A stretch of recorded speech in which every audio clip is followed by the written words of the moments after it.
자, 1번은 그래프 확인하는 문제로서 시간에 대한 속도 그래프다라고 해야지 되니까 여기에서 A의 운동 방향은 이런 거 얘기할 때 기억처럼 A의 운동 방향이 1초일 때, 8초일 때 뭐 어떻게 되냐라고 하는데 이것도 잠깐만 보면은 시간에 대한 속도 그래프는 이게 지금 얼마나 빠르냐를 나타내고 있는 거지 앞으로 가고 있느냐 뒤로 가고 있느냐 그 위치를 바로 나타내는 건 아닌데 지금 보면 A 같은 경우에 그래프 개형이 이런 식으로 돼 있네요. 그런데 이거는 특정 방향으로 가면서 속도가 매우 빨랐다가 좀 느려지기는 했다가 다시 빨라지는 이런 운동을 한다는 거지 앞으로 갔다 앞에서 뒤로 왔다가 다시 앞으로 가고 뭐 이러는 게 아니기 때문에 1초일 때 8초일 때 1초일 때 이게 나한테 다가오고 있네 그러다가 다시 멀어지고 있네 라는 식으로 해석하지 말자 하는 거 요런 것만 좀 주의해 주면 되겠습니다. 자, 그래서 속도로 나타낸 그래프라는 거 확인만 좀 잘하면 좋겠고 2번은 잠시 좀 문제 좀 풀어보는 것도 좋을 것 같습니다. 이거 여러분들 그 교재에도 나오는 문제인데 풀어본 친구 중에서 이 문제 질문하는 친구들도 종종 있어요. 자, 요 문제에서는 물체의 속도에 대해서 조금 특이하게 50km/h 시속 몇 킬로미터다 라는 걸로 내줬네요. 이게 O라는 지점을 통과할 때의 속도이고 L만큼 거리 떨어진 P라는 지점 지날 때에는 순간 속도가 70km/h 라고 되어 있습니다. 나중에 가서 이거 속도 시속 몇 킬로미터로 나와 있으면 어떻게 다뤄야 되나 이런 것들 고민할 수도 있어서 얘기할 거니까 잠깐 좀 볼게요. 그리고 어떻게든 이렇게 운동을 하다가 Q라는 지점까지 또 도착을 해서 계속 가게 될 텐데 거리 B가 L 대 3L 이렇게 된다고 하네요. 자, 그러는데 등가속도 직선 운동을 하는데 지금 문제에서 OP 구간과 PQ 구간에서 각각 등가속도 직선 운동을 한다라고 그랬기 때문에 등가속도, 가속도가 일정하게 운동을 할 거기는 한데 이거를 OP, PQ 각각이다라고 했으니까 이때의 가속도와 A1, 요때의 가속도 A2는 다르다. 여기는 후룩 빨라지고 여기는 살살 빨라지거나 오히려 느려지거나 뭐 이럴 수도 있는 그런 가속도가 일정하기는 한데 요 구간은 또 같지는 않을 수도 있다 라는 거 이런 것들도 꼭 참고해서 주의하시기 바라고요. 자, 이렇게 한다고 그랬는데 PQ 구간에서 이 뒷부분에서의 평균 속도가 90km/h다 라고 그랬어요. 자, 여기에서 우리는 문제 풀 때 등가속도 공식에다가 넣을 수도 있고 그래프를 그릴 수 있지만 어떤 경우에든 문제에다가 적용할 때 상당히 도움되는 것이 이 평균 속도 개념이다 라고 했었죠. 특정 물체가 T라는 시간 동안 S라는 거리를 가게 되면 평균 속도 이거지 라고 그랬는데 평균 속도가 등가속도 운동이었다면 그 구간 처음 순간 속도와 마지막 순간 속도의 또 절반 값으로 요렇게도 또 계산하는 것도 가능하다라는 것도 또 기억을 해줍니다. 자, 그러면 우리는 PQ 구간 평균 속도밖에 가르쳐주지 않았는데 OP 구간 평균 속도도 사실은 벌써 알 수 있어요. O에서 P까지 등가속도 운동을 하면 이 구간 평균 속도는 얼마? 평균 속도라는 것은 km/h든 m/s든 큰 차이 없습니다. 속도가 처음에 50, 나중에 70이었다면 그냥 50, 70 중간값 60km/h다. 이러면 되겠어요. 이때 걸린 시간으로 L이라는 거리를 나눠도 당연히 같은 값 나와야 되는데 여기서의 평균 속도는 일단은 60이다 라고도 빠르게 구할 수도 있습니다. 그리고 PQ 구간도 나름 등가속도 운동이기는 하다라는 것으로부터 P에서 Q까지의 평균 속도가 이렇다면 T가 이 구간 처음 속도이기 때문에 자동으로 Q 지날 때의 속도는 얼마다? Q 지날 때의 속도는 110km/h다. 그래서 이 값에 대해서 또 어떤 값일 때 중간 값이 또 90이 되겠느냐라고 뭐 적당한 시간으로 이만큼을 가긴 했겠지만 그런 속도 값도 순간 속도를 다 가르쳐 준 것이나 다름없다라고 하자. 자, 그러면서 기억 바로 물어보네요. Q 지점 지날 때 평균 속력 110.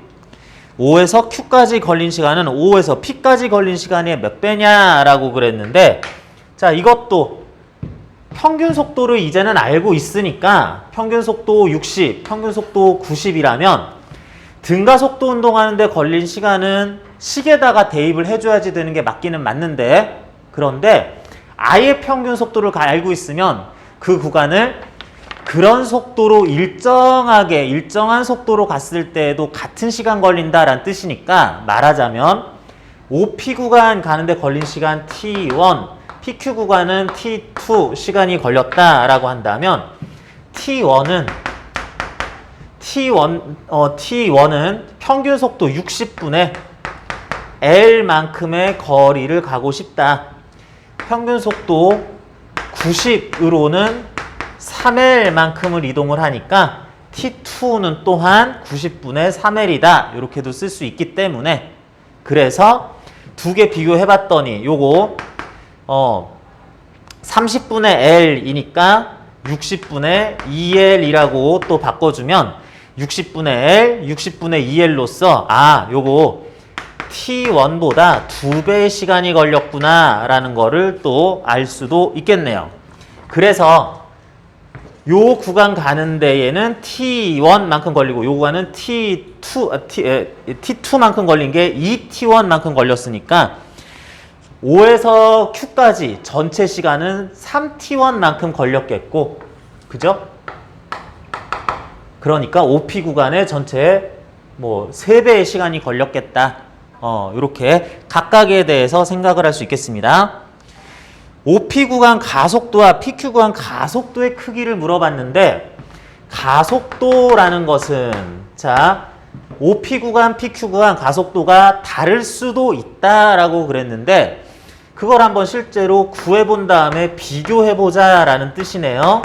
그러면 가속도 처음 구간은 T1이라는 시간분에, 여기다가는 L 갑자기 쓰면 안 되고요. T1이라는 시간 동안에 50에서 70으로 20만큼의 속도 증가가 있었으니까 20km/h만큼 변화한 것을 분자에다가 써줘야 되겠고, 두 번째 구간은 T2라는 시간인데, T2는 앞에서 본 것처럼 2T1이라고 시간을 또 쓸 수도 있고요. 그랬을 때 70에서 110으로는 40만큼 속도가 변한 거니까 그런 속도를 써줬더니, 속도 변화를 써줬더니 가속도 시간분의 속도 변화량 그랬더니 결국엔 그게 또 T1분의 20으로 약분이 되면서 T1분의 20이라는 가속도가 서로 다르지 않고 사실은 계속해서 가속도가 일정했구나 라는 것도 구할 수 있는 문제였습니다. 요거 2번 문제 이런 식으로 평균 속도를 조금만 활용하면 시간 알 수 있고, 시간 알면 속도 변화 계산해 주면은 가속도도 어느 정도 비율 나타낼 수 있기 때문에 요거 문제 푸는데 자주 이용되는 식 또는 방법이니까 여러분들 꼭 요런 걸 확인하시고요. 자, 3번 문제는 뭐 여러분들이 비슷한 요령으로 이제 숫자를 또 미터 퍼 세크로 몇 초 걸렸다 이런 것들 이용해서 집어넣으면 대입해서 계산 가능할 거라고 보기 때문에 여러분들 요거는 오늘 일단은 질문도 안 나왔으니까 생략을 할게요. 4번하고 5번은 똑같이 생겨먹은 그래프에서 시간에 대한 위치 그래프, 시간에 대한 속도 그래프로서 여러분들이 요거를 구분해서 어떻게 잘 해석하느냐 하는 거 보려고 낸 문제였는데, 요거는 질문도 안 나왔고 여러분 내가 확인 또 해보겠지만 교재에도 있는 문제니까 요거 연습이 됐다면 빨리 풀 수 있었을 것 같습니다. 자, 6번 질문도 나왔고 하니까 같이 볼게요.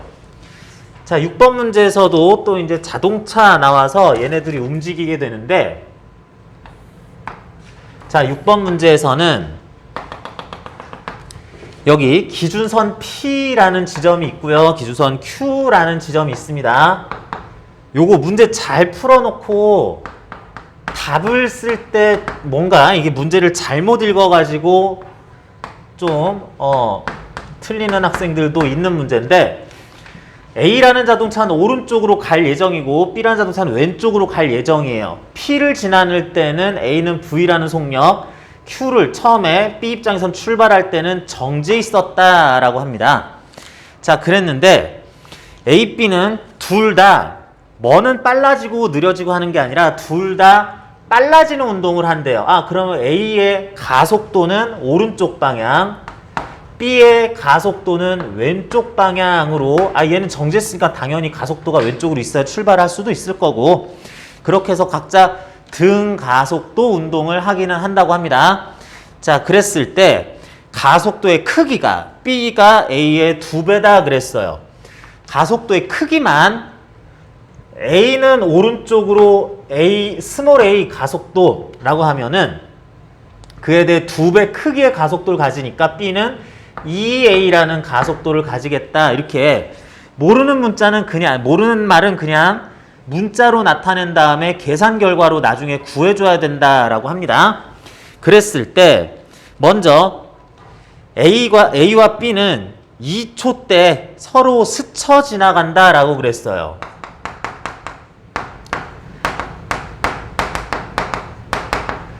그리고 처음부터 출발해서 3초가 지날 때 A는 Q에 도달을 한다라고 그랬습니다.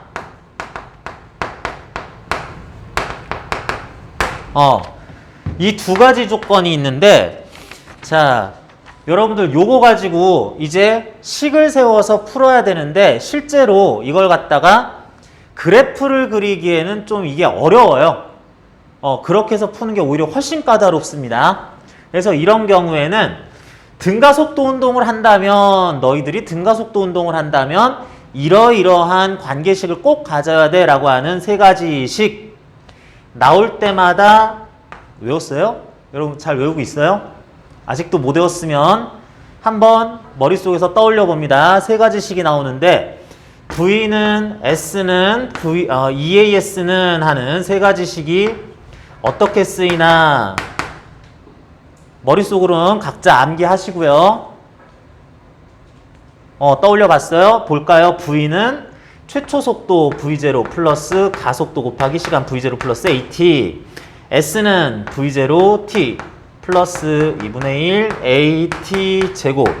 EAS는 V 제곱 마이너스 V0 제곱. 이런 식으로 쓰이는 식이 있는데, 이 중에서 적당한 식을 빠르게 적용해서 문제를 푸는 거, 요것도 요령이지만 어쨌든 여기다 잘 대입해서 관계식을 정리를 하면은 답은 얻을 수가 있습니다. 그래서 봤더니, 자, 먼저 첫 번째 조건 봅시다. A와 B는 둘 다 이렇게 출발을 한 다음에 2초가 지나가면 T에 2를 넣어서 뭔가 설명을 하면 스쳐 지나간다 라고 그랬어요. A도 쭉 빨라지면서 갈 거고 B는 이제 출발해서 갈 건데 스쳐 지나가는 지점이 어딘지는 잘 모르겠는데, 둘이 스쳐 지나간다는 것은 그 2초 동안 A가 간 거리와 B가 간 거리를 더하면 PQ 사이의 거리 L이라고 딱 나온다는 뜻이네. 그러니까 이걸 이용해서 2초 동안 A가 갈 거리, B가 갈 거리 나중에 구한 다음에 더해서 그러면 L 나오는구나. 요렇게 가봅시다. A가 스쳐 지나갈 2초 때까지 갈 거리를 SA, B는 SB만큼 같다라고 쳤어요. 그러면 S라고 나왔으니까 우리 딱 보니까 요 식이 제일 만만하네. S 딱 구하라고 돼 있으니까 S 변이값은 A의 경우 최초 속도 V, 여기 V0라고 했지만 여기 V0라고 했지만 지금은 V0를 V라고 표시를 해야죠. A에 대해서는 V0로 2초 동안 움직이면 2분의 1, 요것도 다 해줘야죠. 2분의 1 적당한 가속도 A의 가속도 스몰 a 곱하기 t 제곱 2초 동안에 대해서 계속 보고 있죠. 그래서 4 해주고 나름 B에 대해서도 변이값을 비슷하게 써줍니다. V0 B는 0이니까 곱할 필요도 없고요. 넣어줄 필요 없고 2분의 1 나의 가속도의 크기는 A의 2배만큼이요 라고 했으니까 2A라는 가속도를 써주자. 그래서 요거 더하면 L 나와야지 되겠다. 그래서 둘이 더해 주는 거를 여기서 보면은 2V 일단 있고요. 요거 2A인데 여기에서 4A 하나 더 있으니까 더하기 6A 하면은 일단 L 나오는구나 라고 식을 하나 얻긴 얻었어요. 자, 믿고 갑니다.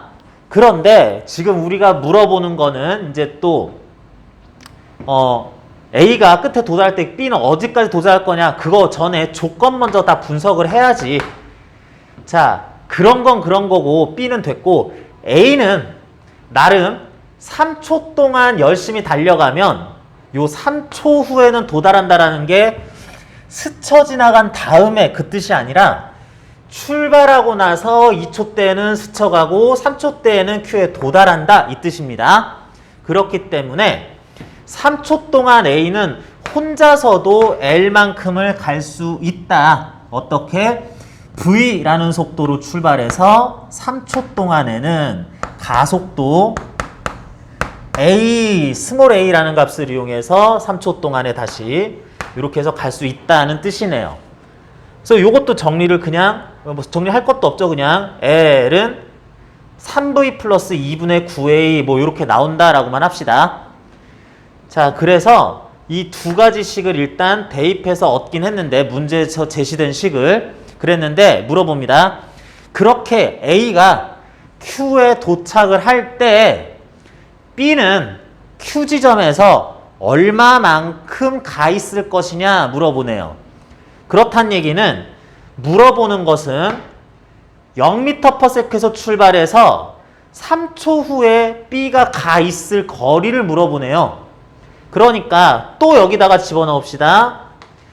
우리가 원하는 값은 X는 0m/s로 출발한 B가 2A라는 가속도로 3초 동안 움직일 거리, 요 값을 구해봐라 라고 하고 있네요. 그러면서 하나 더 확인을 해야 되는 게 그렇게 해서 나타날 요 X, B가 어디까지 갔을지 하는 것을 문자 L을 통해서 나타내라 라고 하고 있습니다. 그러니까 우리가 원하는 거는 9A라는 숫자를 뭐뭐뭐뭐 L이라고 해서 보기 중에서 고르고 싶다라는 거네요. 9A와 L 간의 몇 배, 비례관계 이런 걸 물어보는 거니까 이용할 수 있는 식 여기에서 V 값을 소거하면 A와 L에 대한 식이 나오니까 여기에서 윗식에다가는 3, 아래식에다가는 양변에 2 곱해보면 뭐 이렇게 되네요.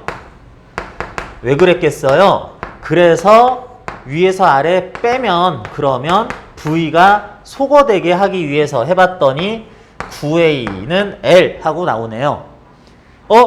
내가 원하는 값이 바로 9A를 L로 표시하는 건데 9A가 1L이네? 그러면 답은 L. 이런 식으로.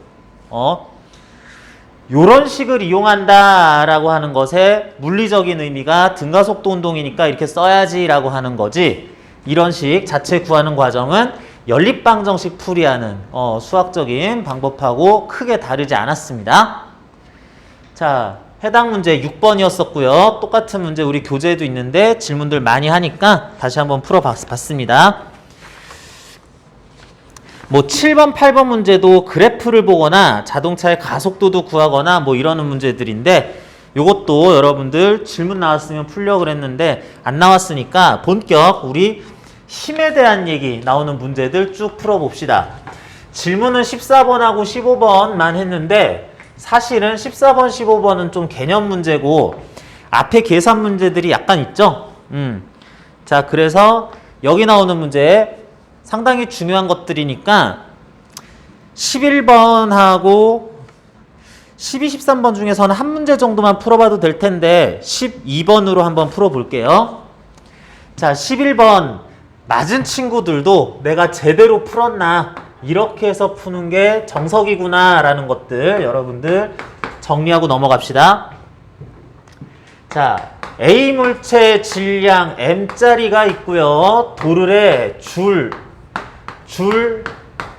BC 물체에 계속 연결해가지고 이와 같이 책상 양 끝에 매달려 있는 형식으로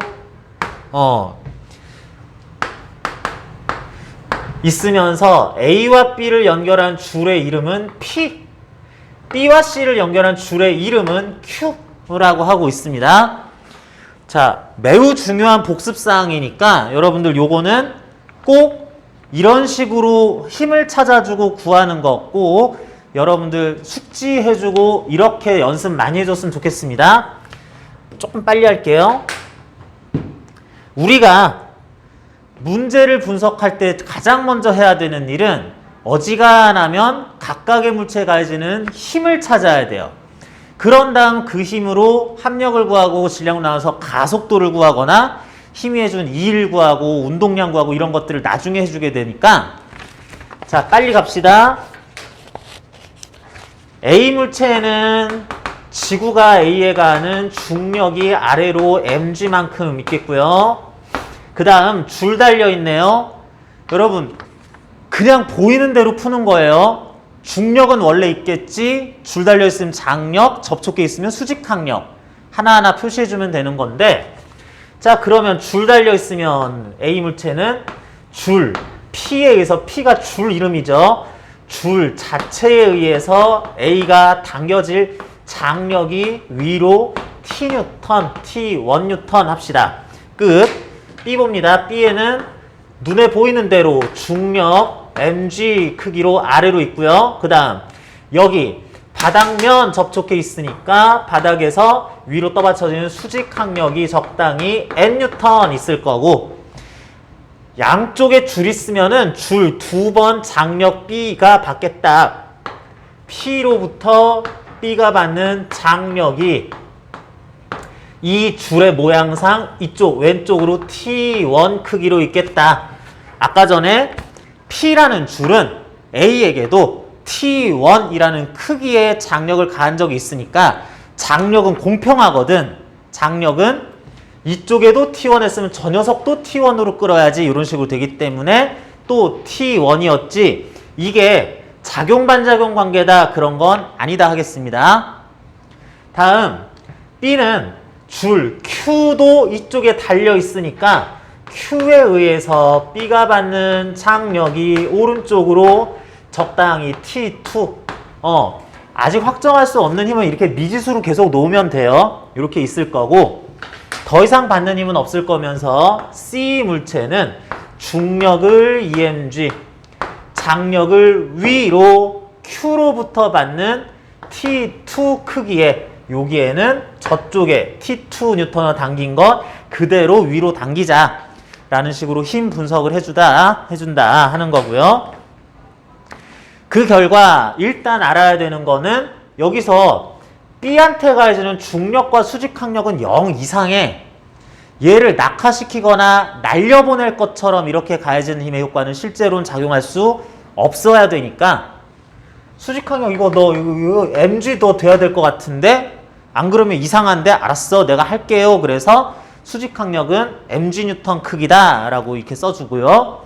그 다음에 이렇게 생긴 줄들이 A, B, C 물체가 줄이 막 고무줄이라서 얘는 가만히 있고 얘들은 그러니까 띵 하고 막 줄 늘어나면서 내려오고 뭐 그러는 게 아니라 단단한 줄이기 때문에 모든 물체가 쭉 끌려가거나 쭉 왼쪽 아래로 끌려가거나 뭐 이럴 수 있다면 방향 통일 A가 올라가고 B가 오른쪽으로 가고 C가 아래쪽으로 간다고 쳤을 때 반대라고 해도 괜찮지만 이렇게 한다고 쳤을 때 그렇게 각각이 가질 가속도가 같아야 되겠다.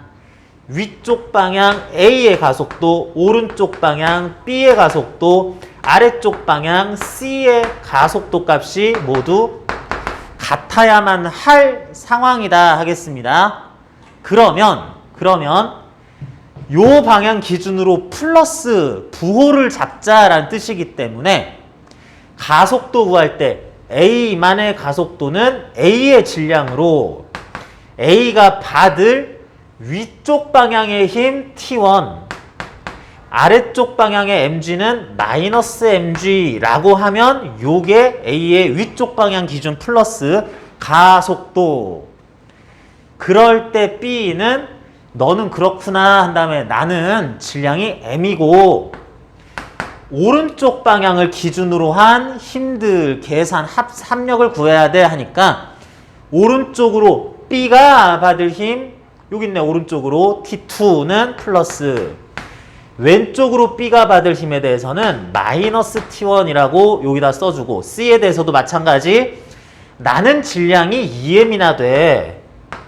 그리고 나는 아래쪽 방향을 플러스라고 봐야지 우리가 함께 움직일 때 통일된 방향 표시야 해주면 C가 받을 아래쪽으로의 EMG 중력 위쪽으로 받는 T2는 마이너스 T2라고 써주면 이렇게 했을 때 F는 MA, A는 N분의 F, A는 N분의 F 한 것이 모두 같다라고 둘 수 있는 방향 통일이 되겠다는 얘기입니다. 자, 그래서 이제 요거 여러분들 쭉 비례식 관계 써도 되지만 많은 경우에 이걸 계산을 할 때 분수 똑같으면 새롭게 분수를 하나 더 만들자. 분모 3개 분수여도 괜찮습니다. 3개 분모를 모두 합한 걸 새로운 분모로 분자들을 고스란히 그대로 더한 걸 쓸 새로운 분자로 할 분수 T1 마이너스 T1 T2 마이너스 T2 자연스럽게 지워지면서 플러스 EMG 마이너스 MG 하면은 MG 한 가속도가 바로 너희들이 가졌어야 할 공통 크기의 가속도다 라고 가비엘이 사용하면은 요런 관계식 하나 구할 수 있겠다. 조금만 더 할까요? 요거 연결하면 그러면 T1은 4분의 5mg 여러분 그냥 계산입니다. T1은 4분의 5mg 관계에서 바로 나오고 T2는 2m에 뭐 이렇게 하면 2분의 1g에 뭐 T2 뭐 2분의 1g 하면은 2분의 3mg 그냥 계산이죠. 2항에서 계산한 것 뿐입니다. 자, 요렇게까지 구하는 거 일단 여러분들 문제 푸는 것보다도 이런 식으로 힘 분석을 하자라고 하는 거 지난 시간에 함께 살펴봤는데 요런 식으로 쓸 수 있다면 뭐 그러면 이제 더 이상 할 말 없죠. 기억. P가 B를 당기는 힘 이거 우리가 구한 T1을 나타내는 말이네요. Q가 B를 당기는 힘 T2라는 크기를 말하는 건데 이 크기가 같냐? 얘가 더 큰데요. 쉽죠? A가 받는 알짜힘의 크기가 B에 받는 알짜힘의 크기와 어떠냐 그랬을 때 A가 받는 알짜힘으로 A는 이런 가속도 B가 받는 알짜힘으로 또한 이런 가속도를 가져야 되는데 A가 받는 알짜힘 B가 받는 알짜힘 그 결과 M으로 나누면 4분의 1G M으로 나누면 4분의 1G여야 되니까 이것도 똑같아야 되겠네 라고 굳이 대입해서 계산할 필요 없이도 이렇게 얘기할 수 있겠네요. 뭐 같은 이유에서 C가 받는 알짜 힘도 EM으로 나눴을 때 같은 값을 가져야 되니까 얘보다 2배여야 되겠네 라는 것도 말할 때 구할 수 있겠어요. C의 가속도이자 우리 모두의 공통 가속도의 크기는 우리 모두 4분의 1g 해야지 되겠네요. 그래서 디귿은 뭐 당연한 얘기려니 하겠어요. 자, 그래서 이렇게 전부 다 구할 수 있다면은 뭐 기억, 니은, 디귿 맞다 틀리다 구분하는 건 충분히 할 수 있는 내용입니다.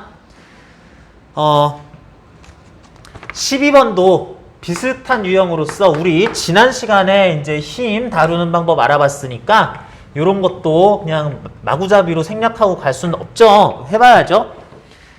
자, 12번에서는 두 가지 상황이 나오는데 하나는 좀 기본형 문제에 가까워요. 이거 보다가 지금 보면은 이거는 좀 쉬운데 싶은 느낌도 약간 듭니다.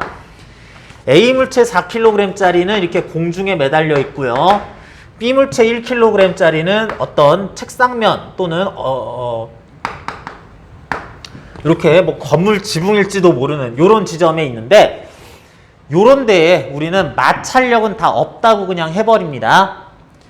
자, 이런 상황에서 이번에는 나에서는 A 물체를 땅바닥 위에다가 두고 역시 4kg이에요.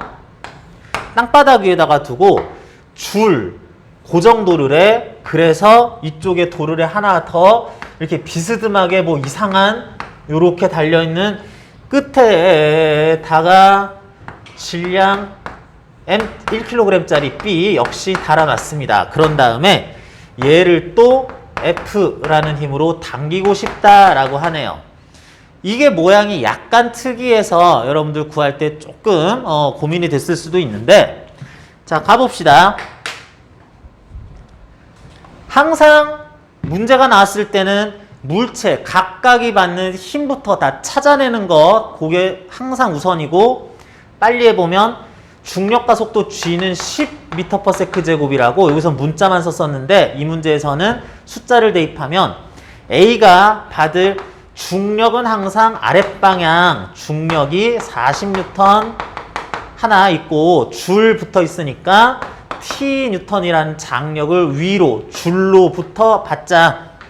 다음 B물체에는 중력이 아래로 10N 작용할 거고 요 면에 의한 수직항력이 위로 N뉴턴 작용할 거고 줄 달려있으니까 같은 줄엔 같은 크기 T뉴턴의 장력이 왼쪽으로 작용한 결과 일단 B가 아래 위로 운동하면 안 되니까 수직항력을 10으로 끼워 맞춰 놓고요. 그 다음에 이런 상황에서 A가 내려갈 때 B는 왼쪽으로 A의 아래쪽과 B의 왼쪽 방향을 플러스 방향이라고 요거를 같이 얘기를 해주면 A가 내려가는 가속도와 A의 질량 4분의 A가 아래쪽으로 받는 힘 40, 위로는 마이너스 T라고 표시를 해주면 그게 B 입장에서는 1kg짜리가 왼쪽으로 가질 가속도이겠다.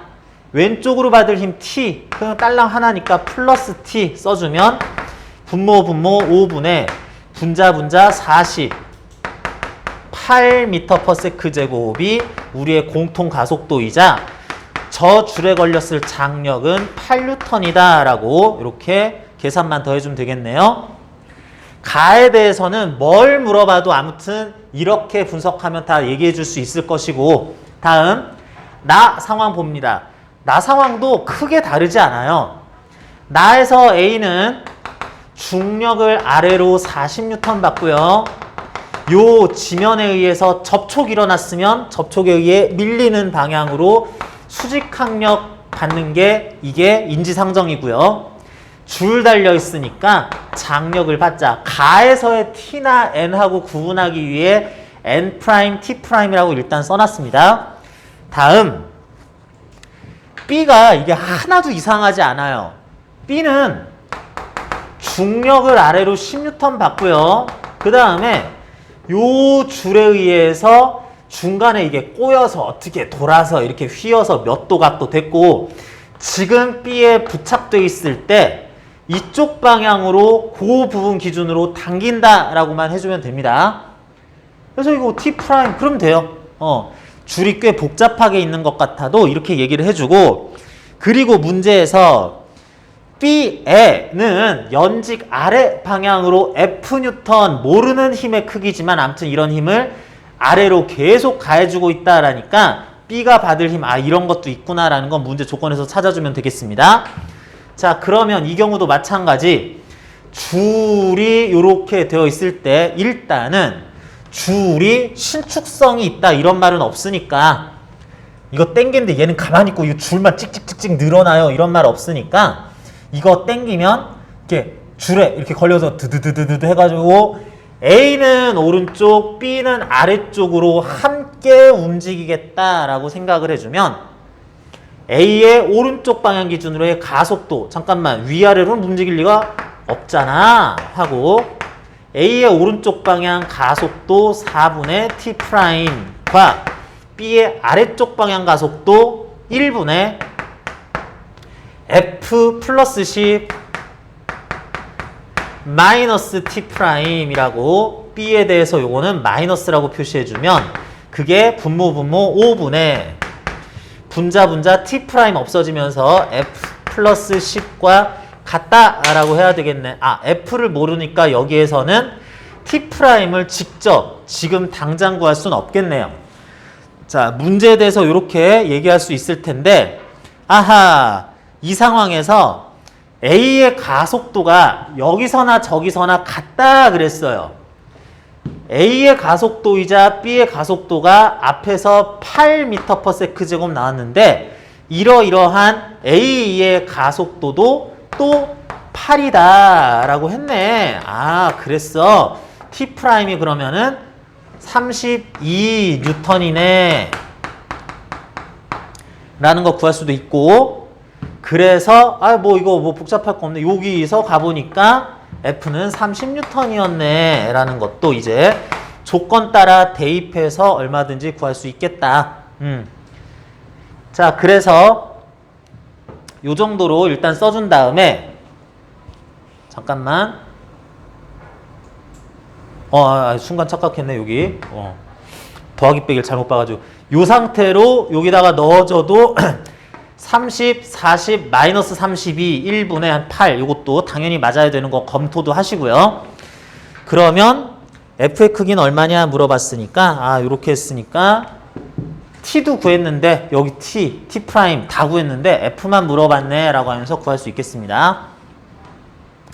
이걸 약간 더 요령을 피우면 조금 빨리 풀 수도 있기는 하지만 이렇게 푸는 것이 정석이다 라는 거, 지난 시간에 했던 기본 내용들 반복하고 확인한다는 의미에서 봤습니다.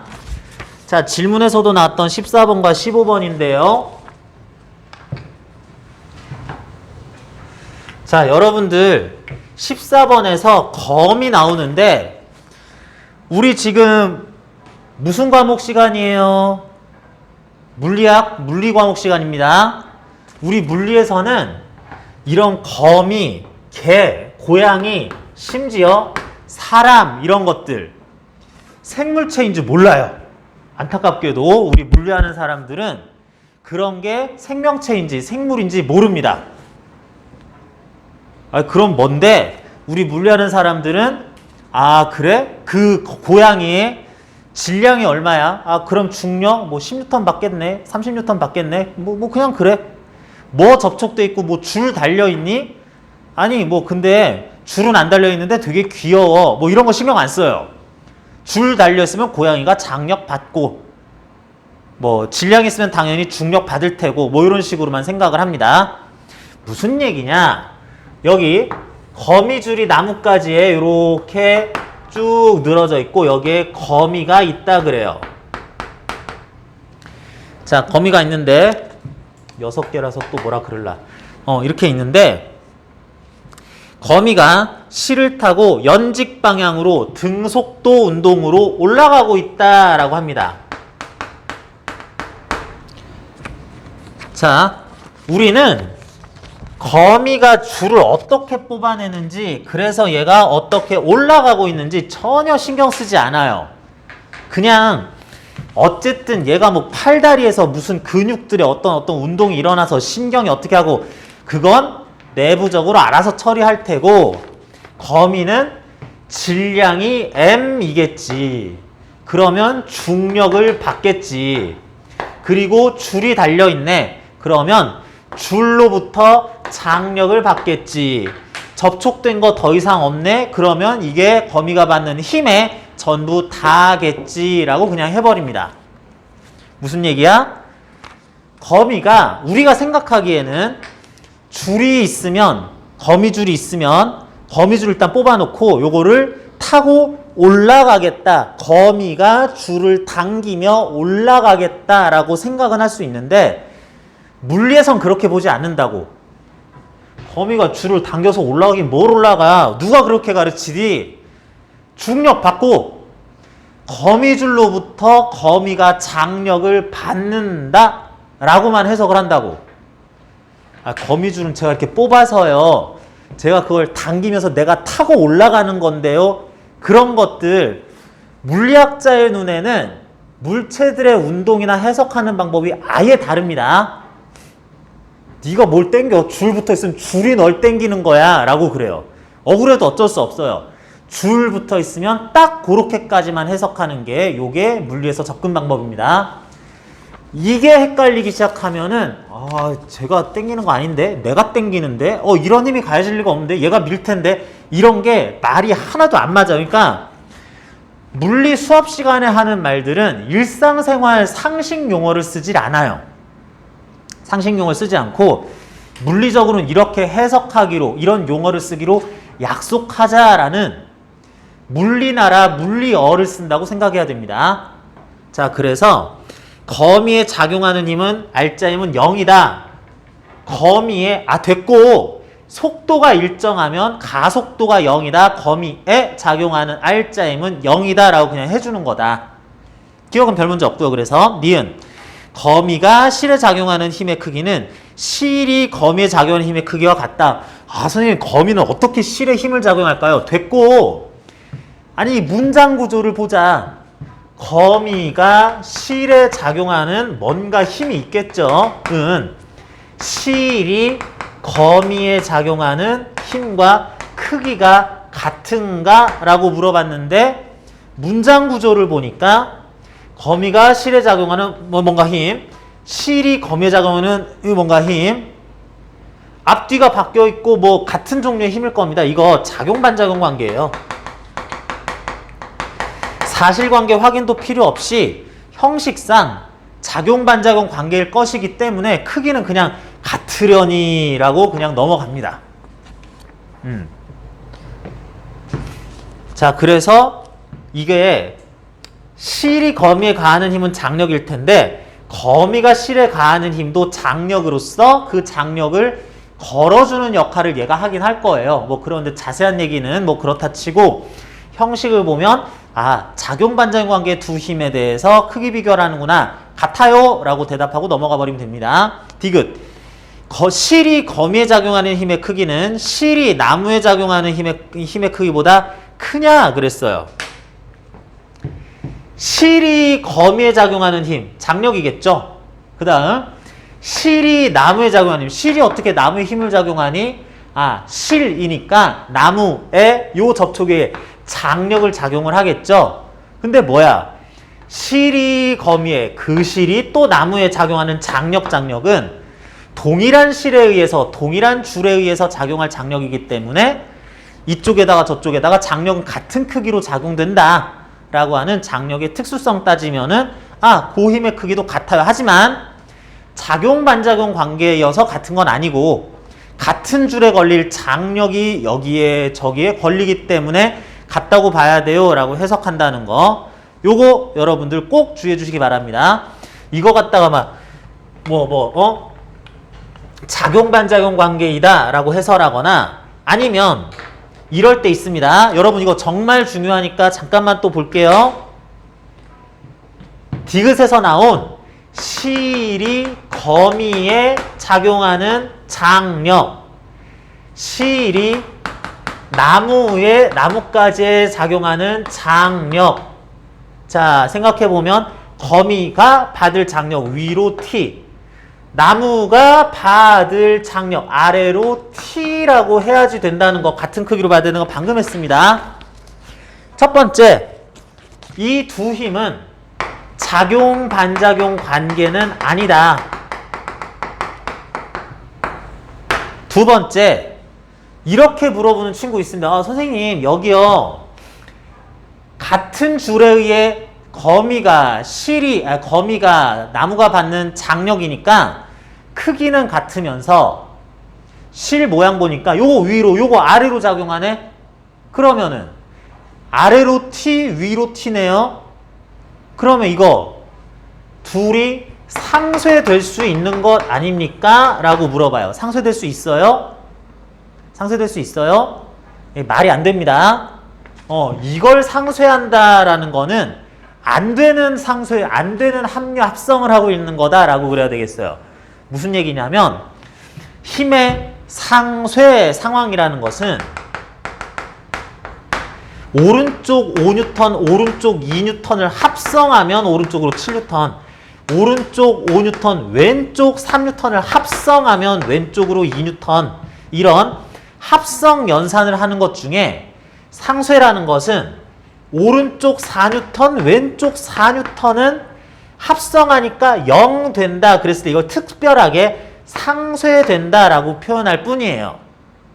그런데 그러면 상쇄되기 위해서는 합성부터 일단 해봐야 되잖아.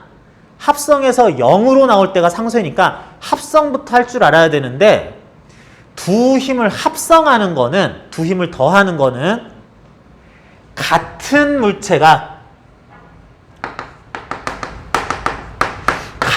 물체에게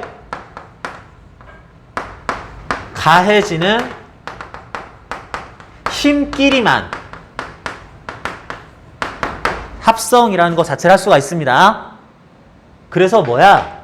아니 실이 가는 건 좋아. 아래로 T 위로 T 좋아. 근데 거미가 받을 힘하고 나무가 받을 힘을 왜 합성을 하냐? 합성할 수가 없다는 얘기입니다. 이럴 때는 합성할 수 있어요. 거미가 나무일 경우에는 합성할 수 있어요. 알고 보니 똑같은 거네? 이러면 할 수 있어요. 근데 말이 안 되잖아. 그냥 말도 안 되는 얘기 한 겁니다. 내가 돈을 잃어버렸어. 길 가다가 5,000원 잃어버렸어. 돈 어디 갔지? 잃어버렸네 싶어요. 그런데 학교 가가지고 자리에 앉았더니 친구 막 싱글벙글 해요. 왜 이렇게 기분 좋아? 길에서 5,000원 주셨어. 그래요. 이따가 간식 먹어야지. 맛있는 거 사 먹어야지. 그래요. 그거 내 건 거 같은데 뭔 얘기야? 너 학교 넌 이렇게 오고 나는 이렇게 오는데. 그리고 설사 그게 내가 잃어버린 돈이라고 하더라도 나는 잃어버린 거 걔는 그냥 돈 주순 거니까 뭐 그러려니 하는 거죠. 뭐 위아더 월드니까 내가 잃어버리나 네가 돈이나 뭐 우리는 그래서 그냥 쌤쌤이야. 아니죠. 난 그냥 가슴 아픈 거죠. 5,000원 잃어버린 거고 얘는 5,000원 주는 거니까. 네가 받는 힘이랑 네가 받는 힘 왜 우리를 합성이라는 걸로 그냥 막 없애버리고 그러냐. 그래선 안 되겠다 하는 겁니다. 말이 좀 길었는데 요거 그냥 있는 힘 여러 가지 그냥 표시하는 힘, 장력은 이쪽 저쪽에 같은 크기로 가해진다. 작용 반작용 관계의 힘은 또 크기가 같다. 상쇄될 힘은 또 크기가 같다라는 요 몇 가지가 크기가 같다라는 말과 함께 엮여서 나오는 몇 가지 케이스들 4가지이기 때문에 요거 좀 정리하느라고 요 문제에 빗대서 한번 설명해 봤습니다. 다음 15번. 15번도 그래서 이걸 정확하게 물체별로 사람, 물고기 이런 것들 구분해서 얘기하면 그리 어렵지만은 않은 문제입니다. 크게 사람이 하나 있고요. 사람이라는 물체입니다. 사람이라는 물체가 있고 낚싯대라는 물체가 있고 낚싯줄이 있고 물고기가 있다라고 하자. 여기 땅바닥도 있고 호숫가도 있고 그러겠지만 자 이에 대해서 설명해 보자라고 그랬을 때 이 상황에서 사람, 낚싯대, 낚싯줄, 물고기 이런 게 나왔을 때 지들끼리 어떤 힘을 상호작용을 할 텐데 작용 반작용 관계에 관련한 설명으로 맞는 것만 고르라 그랬습니다. 기억 낚싯대가 낚싯줄을 당기는 힘과 물고기가 낚싯줄을 당기는 힘 그랬어요. 낚싯대가 낚싯줄을 당기는 힘과 물고기가 낚싯줄을 물고 당기는 힘 그랬어요. 작용반작용 관계예요? 말도 안 되죠? 이게 거꾸로 돼야지. 낚싯대가 낚싯줄을 당기는 힘의 반작용이면 낚싯줄이 낚싯대를 당기는 힘입니다. 마찬가지고 낚싯줄이 물고기를 당기는 힘과 이거 아니죠? 낚싯줄이 물고기를 당기는 힘과 물고기가 낚싯줄을 당기는 힘. 그냥 거꾸로네. 그러면 작용반작용 관계라고 아주 당연하다듯이 이렇게 써주면 돼요. 디귿. 물고기의 무게와 물고기가 지구를 당기는 힘. 이게 문제인데 물고기의 무게라는 말이 나오는데 자, 우리 이렇게 생각합니다. 무게라는 말은 중력의 순우리말이다 이렇게 생각을 해요. 그래서 물고기에 작용하는 중력과 디귿의 보기는 물고기가 지구를 당기는 힘은 관계가 어떠냐 할 건데 아직은 다 안 드러났는데 물고기에 작용하는 중력은 뭐야? 지구가 물고기에 작용하는 중력, 물고기가 지구를 중력으로 또 당기겠네. 물고기가 지구에 가하는 중력이라서 결국 약간 돌아서 설명하면 지구와 물고기에 대한 중력, 물고기와 지구의 중력이란 표현이 되면서 이게 작용반작용 관계가 맞아요. 그래서 디귿은 요거는 작용반작용 관계에 있는 힘을 제대로 찾은 거다라고 하겠습니다. 자, 디귿만 그 형식이 눈에 딱 들어오지 않아서 작용반작용 관계 판단해서 약간 생각할 게 있었는데 이렇게 생각해 주면 되겠고요. 16번 이하 요 문제들은 운동량, 충격량 문제라서 우리 오늘 진도 나간 다음에 문제 속에서 다시 살펴보면 되겠고요. 자, 오늘 진도 점검 문제는 풀이는 요 정도로 할 텐데 여기서 아직 설명이 나는 조금 더 필요하다 내지는 내가 공부 숙제한 것 중에서 질문할 것이 있다 하는 친구들은 질문하면서 잠시 또 쉬는 시간도 가지겠습니다. 자, 운동량과 충격량 두 가지 새로운 물리량들이 또 나왔는데 이런 새로운 물리량들 나왔을 때는 그것들 정의는 어떻게 되고 벡터인지 스칼라량인지 구분하고 그런 것부터 시작해야 되죠. 운동량, 충격량은 각각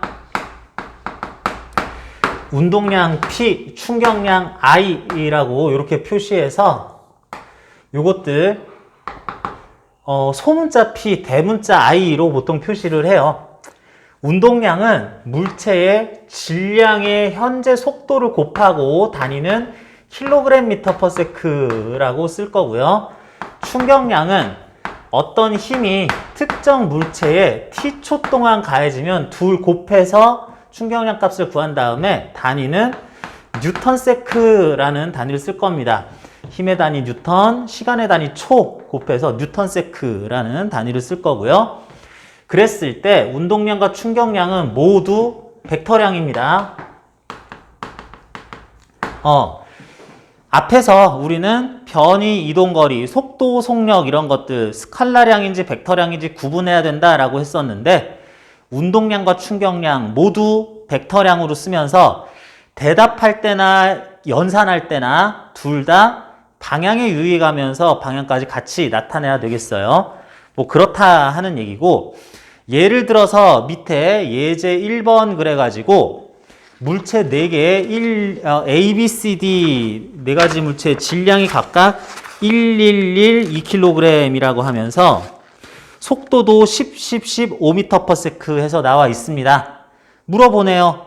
그런 운동을 하고 있는 4가지 물체 중에서 운동량이 똑같은 물체는 누구누군가요? 그랬을 때 C하고 D만 운동량이 똑같다. 오른쪽으로 10kg/m/s로 같다고 해야 되겠네요.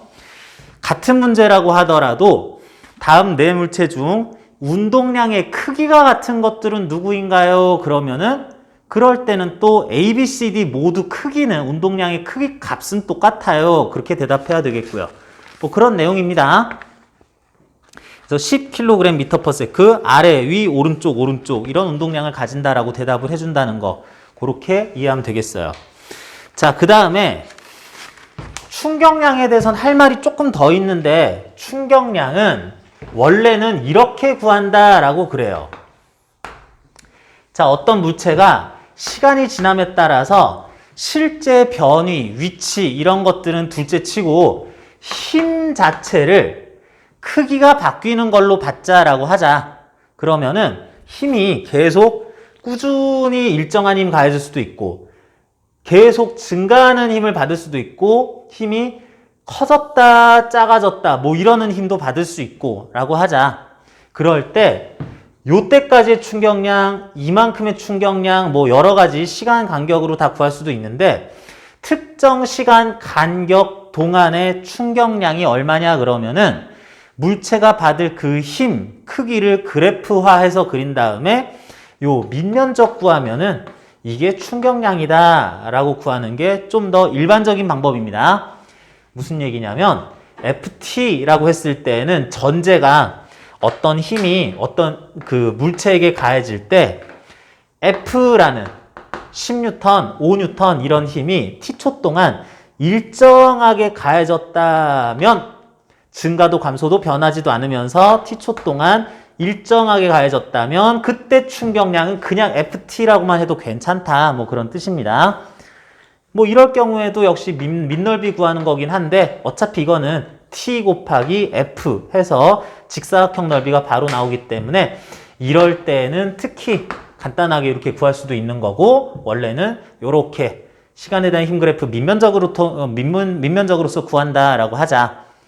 그러면서 이 경우가 아니라 힘의 크기가 변할 때 이런 걸 또 봅니다. 이런 충격량을 만약에 이 넓이만큼의 충격량을 만약에 일정한 힘의 크기로 쭉 같은 시간 동안에 가했는데 이 넓이도 또한 요 넓이와 같게 만들 수 있는 그런 힘의 크기가 있어.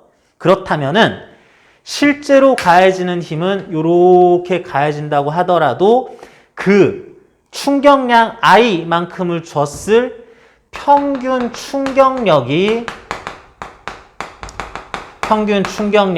F바 크기이다 라고 얘기를 해요.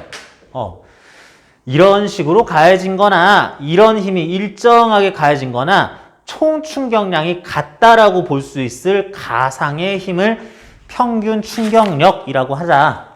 그러면은 우리는 정답을 알고 있을 때 어떤 힘이 I만큼의 충격량을 줬어. 그 시간은 T초 동안 가해진 거야 라 그러면은 평균 충격력은 이제 거꾸로 이렇게 구할 수도 있겠다. 뭐 그런 얘기고요. 자, 그 얘기가 지금 요약된 부분 면적 해가지고 F바 평균 충격력이라고 나와 있습니다. 자, 그렇게 했을 때 여러분들은 4쪽에 예제 2번, 1, 2, 3 이렇게 돼 있는데 3번은 조금 범위를 벗어나는 문제라고 할 수 있고 자, 예제 2번, 1, 2번으로 볼게요. 예제 2번에 원래 2kg짜리 물체가 오른쪽으로 10m/s로 움직이고 있었습니다. 그걸 나중에 어디쯤 가서 어디에서 운동하고 있는지는 또 상관이 없어요. 쭉 가서 어딘가에 가서 그때 운동하는 상황을 봤더니 오른쪽으로 2m/s로 운동하고 있는 것이 5초 후에 2초 후에 요거는 2초 후에 관찰되었다면 그러면 그동안의 운동량 변화량과 가해진 평균 힘, 평균 충격력은 얼마였을까 물어보는 것하고 자, 다른 문제라고 생각합시다. 원래 이렇던 물체가 딴짓하다가 5초 후에 쟤 어디 갔어? 하고 찾아봤더니 얘가 어느새 방향을 바꿔서 왼쪽으로 10m/s로 움직이게 되었다라고 그럴 때 요 두 가지 케이스의 경우에 그 2초 동안에 그 5초 동안에 운동량의 변화량과 평균 충격력, 운동량 변화량과 평균 충격력 한번 구해보자 그러네요. 뭐라고 대답해야 되겠어요? 한번 써보면 금방 나올 수 있을 텐데 요거 여러분이 어떻게 대답하나 내가 함정에 빠지지 말고 실수하지 말라고 한번 확인하는 겁니다. 최초 상태 물체의 운동량을 쓰자. 운동량은 오른쪽으로 20kg/s다 라고 해야 되겠죠. 벡터량이니까 방향도 얘기를 해야 되면서 2 곱하기 10, 20이다 이렇게 쓰면 되겠다. 그런데 2초 후에 봤더니 오른쪽으로 4로 변했죠. 그리고 이 문제랑 뭐 이랬다가 또 이렇게 된다가 아니라 그런 문제와 비교해서 이 경우에는 왼쪽으로 20이 되겠죠. 자, 그랬을 때 운동량 변화량을 얘기할 때 오른쪽으로 20이던 게 오른쪽 4라는 걸로 변하려면 왼쪽으로 16만큼 운동량이 변해야 되겠다. 요거 델타는 변화량이죠. 그래서 운동량 변화량은 왼쪽 방향으로 16kg/s 만큼이요 라고 써줘야지 되겠다. 나는 오른쪽인 걸 플러스 왼쪽인 걸 마이너스로 해서 숫자의 부호로서 방향까지 나타내겠다. 이것도 괜찮기는 해요. 그런데 여러분들이 계산할 땐 그렇게 하더라도 대답할 때는 문제에서 최초 얘 운동량을 뭐 속도를 플러스 10m/s로 하자 이런 게 없으면은 여러분들이 생각할 때나 내 기준에서 계산 이렇게 하는 거지 대답할 때는 왼쪽으로 16만큼이요 라고 정확하게 방향 표시를 해주면서 대답해야 됩니다. 여러분들 계산이 막 틀리거나 그럴 거라고 생각하진 않았는데 이 방향 표시를 제대로 다 할 건가 요거 깜빡깜빡 하면은 얘기하는 거 되게 까먹습니다.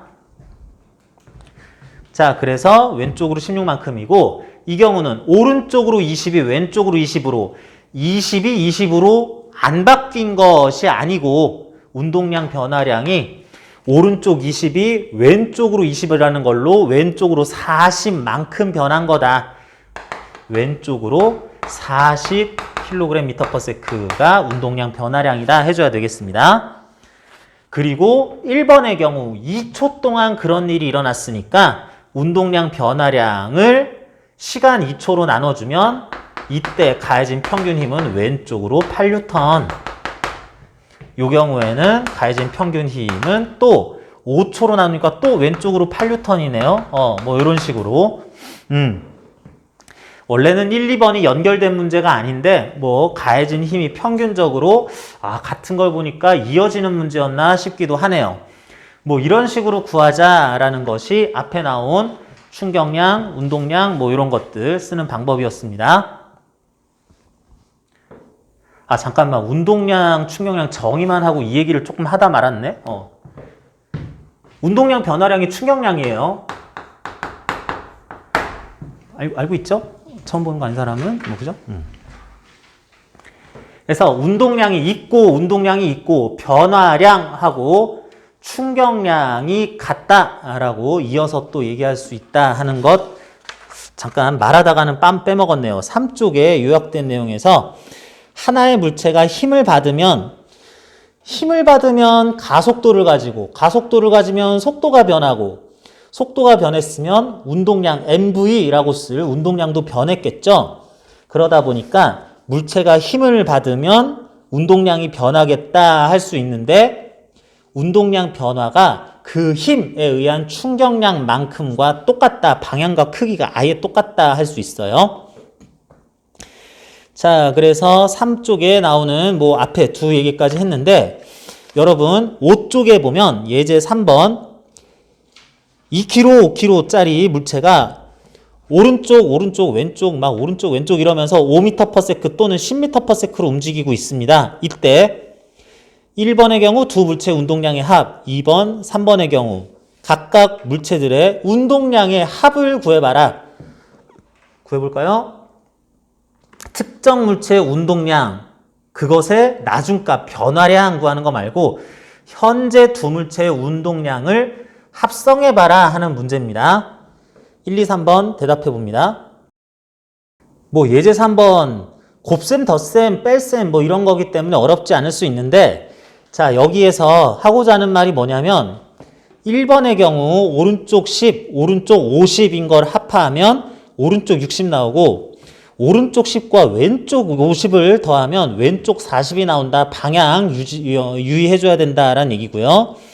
3번은 또 뭐냐 싶은데 자 이렇게 서로 다른 물체의 운동량을 합성해라 라고 그럴 때 두 물체가 반드시 동일 직선상에서 좌우, 상하 이런 움직임을 할 필요는 없다. 두 물체가 만나지 않을 상황에서도 그냥 운동량 합성하는 건 가능하다라는 거 얘기하려고 그런 겁니다.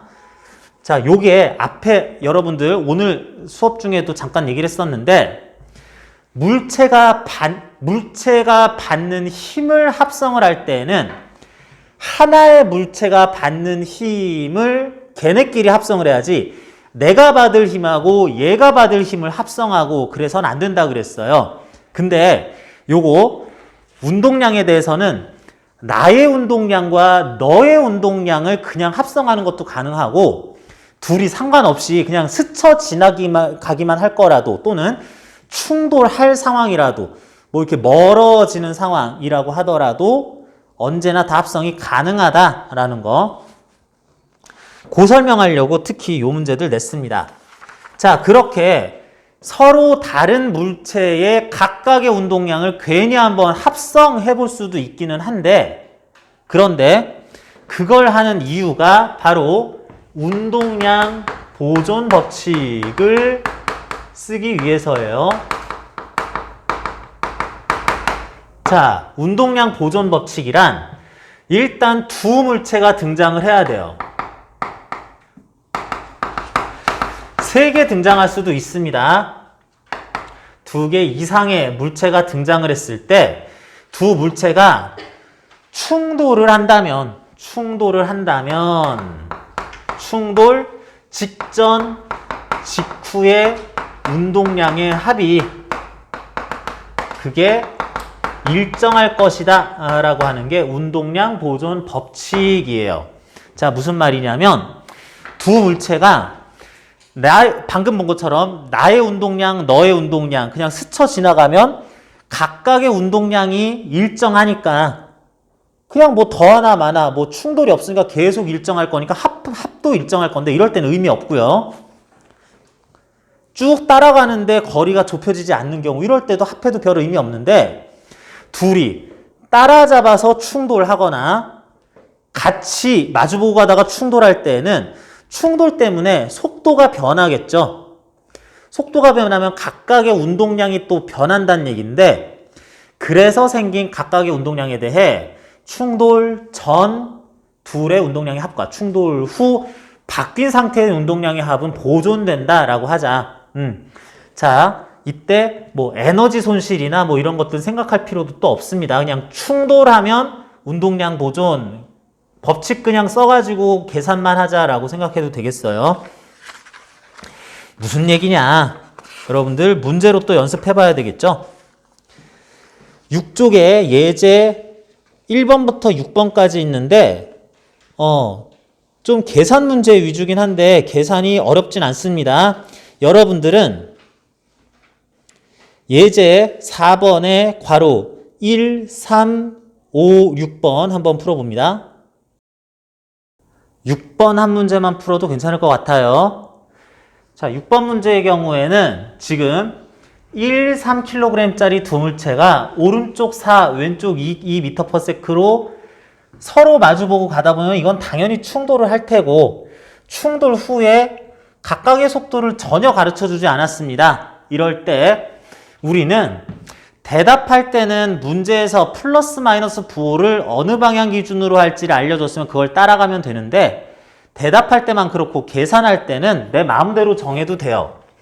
나는 오른쪽이 플러스다 그러면 A 물체 원래 운동량 플러스 4kg/s고 B의 운동량은 마이너스 6kg/s인데 그 합이 말하자면 마이너스 2kg/m/s라는 왼쪽으로 2라는 값으로 운동량이 보존이 돼야 되겠습니다. 그리고 나서 두 물체가 충돌을 하면 얘네들이 서로 꽝 했으니까 충돌하고 서로 멀어지는 모양이 요렇게 요렇게 어떻게든 다 될 수도 있는데 지금 두 물체가 서로 1m/s로 멀어진다 라고 그랬어요. 그랬을 때 어느 물체의 속도도 가르쳐주지 않았으면 그냥 내가 정한 플러스 방향으로 물체들은 모두 움직이고 있다라고 전제한 다음에 A가 오른쪽으로 V라는 값으로 속도를 가지고 움직이고 그러면 B는 V로 플러스 1 한 정도로서 속도를 가진다면 일단 운동량은 됐고 둘이 상대적으로 1m/s로 멀어지는 건 표시가 됐습니다. 자, 내가 문제를 풀 때 플러스라고 정한 방향으로 움직인다 치고 생각하는 게 요게 요령이에요. 그러면 그 V값이 만약에 마이너스 2분의 1이면 아, 얘가 왼쪽으로 0.5, 얘는 오른쪽으로 플러스 0.5점, 오른쪽으로 0.5m/s로 움직였구나. 이런 것들이 계산 결과의 식에 따라서 어차피 정리가 다 됩니다. 그래서 V로 오른쪽, V 플러스 1로 오른쪽으로 움직인다 치고 운동량의 합을 구해봐요. 1 곱하기 V 더하기 3 곱하기 V 플러스 1, 3V 플러스 3 했을 때 이게 아까 전에 그 운동량과 같아야 된다. 4V는 마이너스 5. V가 오른쪽이 아니었네. 마이너스라서 충돌 후에 왼쪽으로 움직였었네. V 플러스 1 해봐도 또 마이너스네. 아, 얘네들 충돌한 다음에 1.25, 0.25m/s로 왼쪽으로 따당 하면서 멀어지고 있구나 라는 게 이렇게 식 하나로 정리가 되겠어요. 충돌 문제 가운데에서 그나마 운동량 보존 법칙 쓰는 것 중에 조금 어려운 축에 속하는 게 요 정도일 뿐인 거고 나머지 문제들은 곱셈, 덧셈, 곱셈, 덧셈 비교 정리하는 걸로 다 끝날 수가 있기 때문에 이렇게 얘기를 해 주겠습니다. 자, 그래서 여러분들 7조까지 하면은 운동량 보존 법칙 관련한 내용들은 어느 정도 얘기할 수 있을 것 같아요. 뒤에 8쪽부터 연습 문제도 아주 쉬운 OX 문제 이런 것들도 있고 약간 계산이 들어가는 문제도 있고 상황에 따라서 이러이러한 실제 상황이 있다면 하면서 물어보는 것들도 있고 이건 뭐지 싶은 문제도 있습니다. 예를 들면 우리 10쪽의 9번 같은 문제인데 이것도 여러분들 정의에 따라서 계산만 하면 충분히 풀 수 있다고 보고요. 그리고 12쪽에 보면 16번, 17번 나오는데 16번은 그래프를 해석하는 새로운 방법. 오늘 진도 점검 문제 중에도 요거 있었고요. 17번은 요거는 역학적 에너지 보존을 약간은 이용을 해야지 그래야 문제를 풀 수 있는 거기 때문에 요거는 뒤에까지 좀 알아야 문제와 아주 매끄럽게 설명이 되는 내용입니다. 요것도 여러분들 차근차근 이제 풀어보면 되는 거고 자, 왔어요. 2일 에너지가 왔어요. 자, 이제 여러분들 따로 공부를 해본 적이 있다면 가장 어렵다는 문제들이 집중돼서 있는 2일 에너지 13쪽부터 나오는 내용을 보겠습니다. 자, 오늘 3회차인데 3회차에 벌써 1에너지까지 이렇게 쭉 나가는 거 마무리 짓기는 조금 힘들 수 있는데 이게 만만하지는 않습니다. 만만하지는 않은 내용이긴 하지만 여러분들 앞에서 얘기했었던 기본 내용, 기본적인 문제풀이 방법을 기반으로 해서 조금 더 일과 에너지 값 이런 식으로 정리한다라는 거 공부를 더 하면 되는데 여기까지 빠르게 정리가 돼야 이제 앞뒤 단원 넘나들면서 응용되고 어려운 문제도 풀 수 있기 때문에 조금 내가 무리해서 달려온 느낌도 있긴 있습니다. 물론 여러분들이 원래 잘하는 친구도 있고 많이 잊어버린 친구도 있고 해가지고 그런 것들까지 감안해서 문제 난이도도 조정을 약간은 했는데요. 자, 13쪽부터 나오는 일과 에너지 이쪽 이어서 봅시다. 운동량 측정량 너무 허무하게 끝났니? 뭐 그렇게 해가지고 문제만 좀 연습해보면 돼요. 이쪽은 내용이 어렵지가 않아요. 13쪽 일과 에너지 맨 앞에 요약된 내용으로서 정의, 공식들 이렇게 쭉 나오네요. 공식들이 이렇게 쭉 나오지만 여러분들이 완전 새롭다라고 할 거는 별로 없습니다. 자, 먼저 일, 영어로 work는 W라고 쓸 거고요. 에너지는 에너지, 그래서 E라고 이렇게 쓸 거예요. 자, 일과 에너지 물리량들이 새로 등장을 했으니까 스칼라인지 벡터인지 알아야 되죠? 스칼라량이야, 벡터량이야? 둘 다 스칼라량입니다. 그래서 우리는 오른쪽으로 2를 받았다. 운동 에너지가 아래쪽으로 몇 줄이다. 이런 식으로 얘기를 하질 않아요. 오히려 그렇게 얘기하면 완전 뭔가 잘못 알고 있는 겁니다. 자, 그래서 일과 에너지 모두 스칼라량으로서 둘 다 단위는 줄 단위 쓸 거예요. 운동량과 충격량은 킬로그램 미터 퍼 세크, 뉴턴 세크 좀 단위가 다른 것처럼 보이는데 의미는 거의 똑같은데, 자, 일과 에너지는 아예 단위까지 줄로 똑같아요. 자, 일은 어떻게 구할 거냐면 물체가 힘을 받아요. 그 물체가 S라는 변위를 움직여요.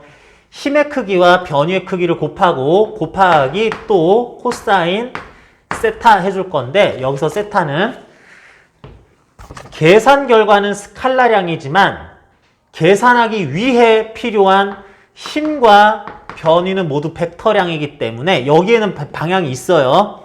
계산하고 나면 없어지는 거지. 두 힘과 변이라는 것의 방향 사이의 각도를 세타라고 하자. 그러면 fs 코사인 세타라고 구하면 되겠습니다. 자, 여러분들 노파심에서 하나 여러분한테 물어볼게요. 삼각함수 코사인 0도, 30도, 45도, 60도, 90도, 180도 요 특수각들만 빨리 코사인 값들 대답해 봅니다. 코사인 0 얼마?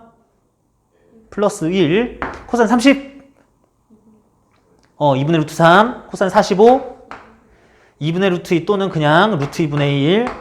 코사인 60 2분의 1. 코사인 90 0. 코사인 180 마이너스 1이죠. 뭐 코사인 135도, 코사인 150도, 코사인 120도 이런 것들도 구할 수는 있는데 실제 문제는 거의 이것만 나와요. 그런데 요 0도에서 90도 사이 예각에 대한 코사인 값뿐만 아니라 이제 요 90도 자체 180도라는 것의 코사인 값도 여러분 알죠? 알죠? 알아야 돼요. 안 그러면은 여기 얘기할 때 좀 곤란해져요.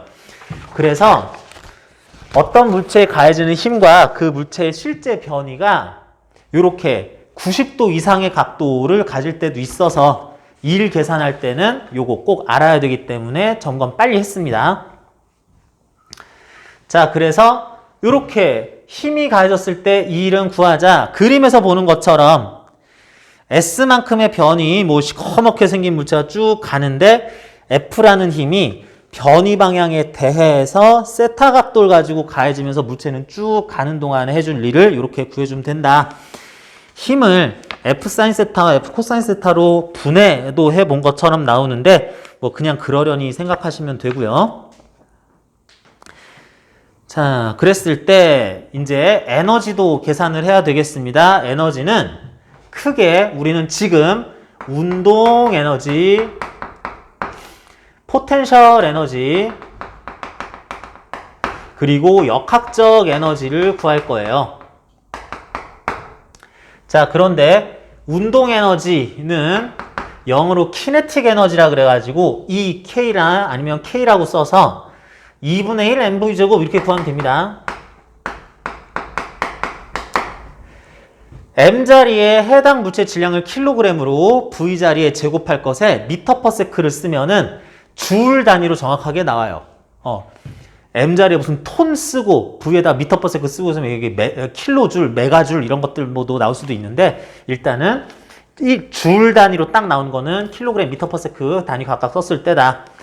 자, 운동 에너지는 그냥 그렇게 써주면 되는 거고요. 다음, 포텐셜 에너지라는 거는 중학교에서는 위치 에너지라는 말로 부르기도 해요. 자, 그러는데 포텐셜 에너지는 질량을 가지는 물체가 땅바닥에서부터 h만큼의 높이 지점에 있을 때 중력과 속도 g를 곱해서 mgh 줄이라고 그냥 계산만 해주면 됩니다. 한순간 포텐셜 에너지, 지금 속도, 가속도 이런 거 무관하게 이렇게 써주기만 하면 된다. 이게 지표면 근처에서의 중력에 의한 포텐셜 에너지예요. 포텐셜 에너지 왜 지표면 근처에서 중력에 의한 포텐셜 에너지냐? 그냥 포텐셜 에너지는 mgh다 라고 외워도 괜찮은데 나중에 가면 지표면에 있지 않은 지구는 여기 있는데 아주 멀리 있는 다른 물체의 포텐셜 에너지를 계산해라 이럴 때도 있어요. 이럴 때는 뭐 중심 간의 거리 r 구해가지고 얘 질량에다가 마이너스 g r분의 mm줄 뭐 이렇게 구한다든지 해야 되기 때문에 지표면 근처에서 중력에 의한 포텐셜 에너지라고 얘기를 해야 됩니다. 또는 역시 이거보다도 더 뒤에 가면은 이것도 상당히 뒤에 가야 되는데 물리 공부하다 보면은 전기력에 의한 포텐셜 에너지 같은 거 구하라고 할 때도 있어요. 쿨롱 상수 K에 대해서 K R분의 QQ 해가지고 구하는 것도 있는데 어쨌든 포텐셜 에너지는 이것뿐만이 아니다 라고 해서 이렇게 불러야 된다라는 거 요거 하나 여러분 기억을 하고요. 그런데 이제 이거면 됐는데 우리가 공부해야 될 포텐셜 에너지 중에 탄성 포텐셜 에너지라는 게 있어요. 용수철에 의한 탄성 포텐셜 에너지 또는 탄성력에 의한 포텐셜 에너지 이런 것도 있습니다. 요거는 문제 중에서 나올 겁니다. 근데 아주 자주는 안 나오기 때문에 일단은 요걸로 연습 충분히 한 다음에 그런 것들은 연습 문제 또 응용 문제 풀 때 같이 볼 거예요. 그래서 2분의 1 kx 제곱 줄이다 라고 해가지고 포텐셜 에너지는 mgh다 라고 그냥 딱 하나 있는 게 아니라 이렇게 얘기할 수도 있다고 하는 거 요거 등등등 몇 가지 더 표현법이 다르다라는 거 여러분들 일단 참고만 하시고 한동안 얘만 나올 겁니다. 운동 에너지는 2분의 1 mv 제곱밖에 없나? 거의 이것밖에 없습니다. 거의라는 말이 좀 마음에 안 낫기는 깨름칙하기는 한데 특수 상대론에서는 운동 에너지에 해당하는 양을 또 다르게 표현을 해요. m'-m의 c 제곱 뭐 이렇게 가지고 표현도 하니까 뭐 그건 뭐 뉴턴 역학에서는 없으니까 이렇게 쓰자. 그런데 다른 운동 에너지가 아니라 똑같은 운동 에너지를 2m분의 p 제곱 줄이요 라고 표현할 때도 있어요. 여기서 p는 방금 전에 배웠었던 운동량입니다. 해볼까요? 2m분의 운동량의 제곱, 운동량은 mv, m제곱, v제곱 이렇게 되겠죠? 그러면 이게 정리하면 결국에는 2분의 1 mv제곱이에요. 그래서 운동량을 알면 이렇게 빨리 구하는 방법도 있다. 이거 참고로만 알아두십니다. 자, 여러분들 다시 앞으로 넘어가서 앞에서 우리 다시 3쪽의 예제 1번 아까 전에 3쪽 예제 1번 ABCD 물체 중에서는 C와 D는 운동량이 똑같고 ABCD는 운동량이 크기가 같다 그랬어요. 다시 물어봅니다. 그런 ABCD 중에서 운동 에너지가 똑같은 애들은 누구? 운동 에너지가 같은 친구들은 누구? A, B, C의 운동 에너지가 같다 해야 되겠습니다. 무슨 얘기냐? 아까 전에 운동량이 같았던 C하고 D는 운동량이 크기뿐만 아니라 완전히 똑같은 C하고 D는 오히려 운동 에너지가 다르죠. C는 운동 에너지 50줄. 계산하면 D는 운동 에너지 25줄, 그래서 다른 겁니다. 그런데 A, B, C는 운동 에너지가 50줄로 똑같아요. 근데 A 아래로 B 위로 C 오른쪽으로 움직이니까 운동 에너지 이래도 같은 거라고. 에너지는 스칼라량이기 때문에 그래서 운동량은 같지만 운동 에너지는 다를 수도 있고, 운동 에너지는 같지만 운동량은 다를 수도 있고, 요렇게 상황이 많이 달라진다. 얘들아, 운동량하고 두 물체가 있는데 운동량하고 운동 에너지가 모두 같다면 얘네 운동량이 같네? 얘네 운동 에너지도 똑같네? 그럴 때는 어떨 때다? 두 물체가 완전히 질량도 똑같고 속도도 똑같아야만 운동량도 에너지도 똑같습니다. 하나라도 다르면 운동 에너지는 똑같아도 운동량은 다를 수도 있고, 뭐 이렇게 서로 달라지니까 그것도 참고로 알아두면 좋겠어요. 이런 게 이제 개념 문제로 나오겠죠. 해가지고 두 물체의 운동량은 같지만 운동 에너지는 다를 수도 있다. 뭐 이런 얘기도 나오고 할 테니까.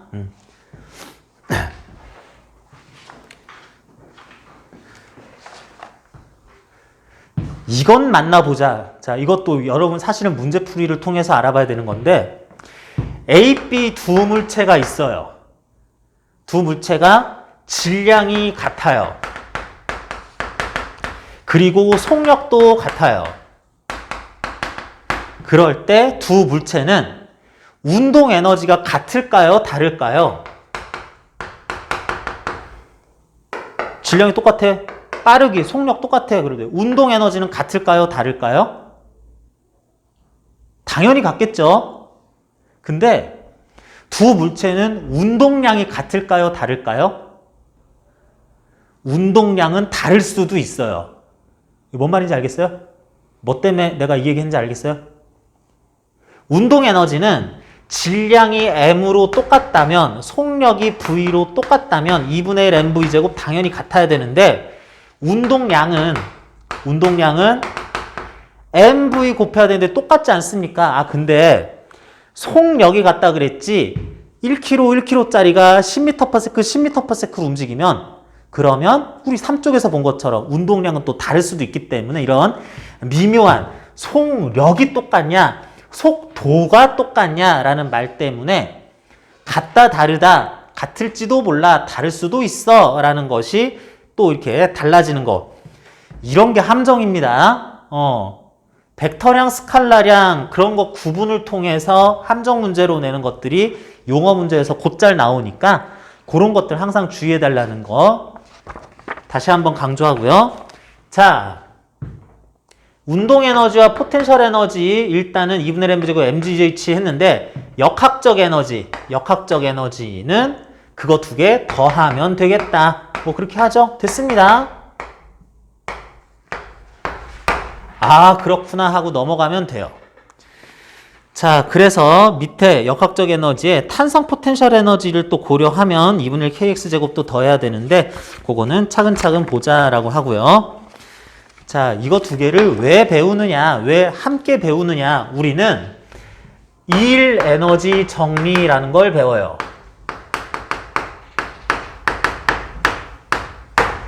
자, 2일 에너지 정리라는 것이 있습니다. 이건 뭐냐면, 어떤 물체가 받은 일만큼 그 물체는 에너지가 변한다 라는 것이, 그게 2일만큼으로 크기가 똑같다 라고 하는 것이 2일 에너지 정리예요. 앞에서는 운동량과 충격량의 관계 봤죠? 물체가 충격량 받은 만큼 운동량이 변한다 그랬는데, 비슷하게 2일 받은 만큼 에너지는 변한다 라고 하는 거. 자, 이렇게 얘기를 할 건데, 2일은 그러려니 하는데 에너지가 지금 운동, 포텐셜, 역학적 에너지 3개나 나오니까 2일에 의해서 변하는 에너지가 과연 누구냐라는 걸 구분해서 생각할 필요가 있습니다. 그게 14쪽에 정리된 요 표, 박스 안에 다시 표 안에 들어있는 내용인데 읽어만 볼게요. 첫 번째 줄, 물체가 받은 모든 일의 총합은 운동에너지 변화량이다. 중력이 물체의 한 일의 마이너스 값을 또 하면 포텐셜 에너지 변화량이 된다. 물체의 외력이 한 일은 역학적 에너지의 변화량이 된다라고 그랬어요. 자, 이거 무슨 얘기인지 이해돼요? 이해가 돼도 대답 잘 안 하죠, 여러분들. 그죠? 자, 이해가 잘 안 돼요? 자, 요거를 상황 따라가면서 이 일은 이런 식으로 구하고 다루어야 한다라는 거 예시 문제로 풀어볼게요. 여러분들이 이렇게 문제 풀다 보면 이렇게 하고 있었어 라고 생각될 수도 있는데 이걸 정확하게 한번 딱 짚고 정리하는 것과 약간 다르기 때문에 15쪽의 예제 1번 보겠습니다. 자, 15쪽 보면 물체 5kg짜리가 오른쪽으로 F1 20N, 오른쪽으로 F2 3N, 왼쪽으로 F3 8N을 받으면서 물체는 오른쪽으로, 결국 F1이 굉장히 크니까 오른쪽 방향으로 적당한 거리만큼 이동을 했다 그래요. 10초 동안. 처음에 물체는 정지해 있었다라고 합니다. 자, 여러분 이런 거 나올 때마다 이거 내가 다 알려주면 안 되죠? 이런 식으로 힘받으면서 마찰 없고 공기저항 무시할 수 있을 때 10초 동안 정지 상태에서 이동하면은 몇 미터 갈 수 있어요? 5kg짜리 물체에 오른쪽 20, 오른쪽 3, 왼쪽으로 8N 가해지면 물체에 가해지는 R자임은 오른쪽으로 15N이죠. 그러면 물체의 가속도는 오른쪽으로 3m/s 제곱이다. 3m/s 제곱으로 10초 동안 운동하면은 최종 속도는 30m/s 나올 거고, 그게 이러한 힘들이 계속 가해져서 등가속도 운동이었다면은 처음에 0m/s, 최종 30m/s면 평균 속도는 15m/s를 빨리 구할 수 있고, 그래서 15m/s로 10초 운동하면 150m만큼 가 있겠지라고 하는 거 거의 동시에 구할 수 있습니다. 그죠? 이렇게 구하지 않았어요? 계산 이렇게 하지 않았어요? 자, 그래서 연습 겸, 등가속도 운동 연습 겸 S 150m, 뭐 최종 속도 30m/s 구하는 것도 연습을 해봤는데, 여기서 물체가 사실은 중력 50N과 지면으로부터 수직항력 50N도 받으면서 오른쪽으로 이동을 하긴 할 겁니다. 그럴 때, 자, 4번이 이제 핵심인데, 물체가 받은 힘들에 의한 이 일은 각각 얼만가 그랬어요. 이게 무슨 소리냐면, 물체에 의미 있는 힘이 F1, 2, 3 중력 수직항력해서 5개 가해지는데, 이 힘에 의한 이 일을 구해보라 라는 뜻입니다.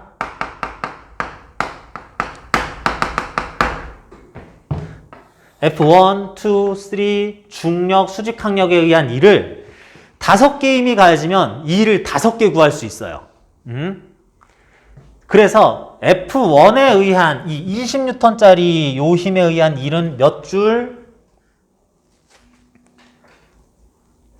이 일은 F, S, 코사인 세타 해서 구한다. F, 20, S, 150, 코사인 세타 20N과 S미터의 변이 방향 완전 똑같죠? 그럴 때 우리는 이걸 가지고 각도 0도만큼 차이 난다라고 그래요. 그러니까 F, S, 코사인 세타 해보면 20, 150, 코사인 0 해서 플러스 3000줄이 F1에 의한 단독 힘에 의한 일이에요. 자, F2 오른쪽으로 3N이 해준 일의 양은 얼마니? 오른쪽으로 150m 가는 동안에 얼마예요? 플러스 450줄이요 해야 되겠네요. 그죠? 곱셈입니다. 왼쪽으로 8N이라는 힘이 오른쪽으로 150m 간 동안 F3가 해준 이 일은 몇 줄? 8 곱하기 150에 코사인 180도 해줘야 되죠. 8N 가해지고 오른쪽으로의 변이 150m는 둘 사이의 각도가 나란해서 0도가 아니라 이게 180도라고 해야 되겠어요. 180도 코사인 값 얼마예요? 마이너스 1이죠? 그래서 마이너스 1200줄 해야 되겠습니다. 그리고 물체가 분명히 중력을 받고 있으니까 중력 50N 받고 있죠? 중력에 의한 일은 몇 줄? 중력에 의한 일은 50 곱하기 150 원래는 해야 되는데 50N 방향하고 150m 변이 방향이 90도니까 이거는 코사인 90 할 거기 때문에 0줄. 수직항력 50N과 물체가 변이 고려해주면 수직항력 해준 일의양은 이것도 0줄이다.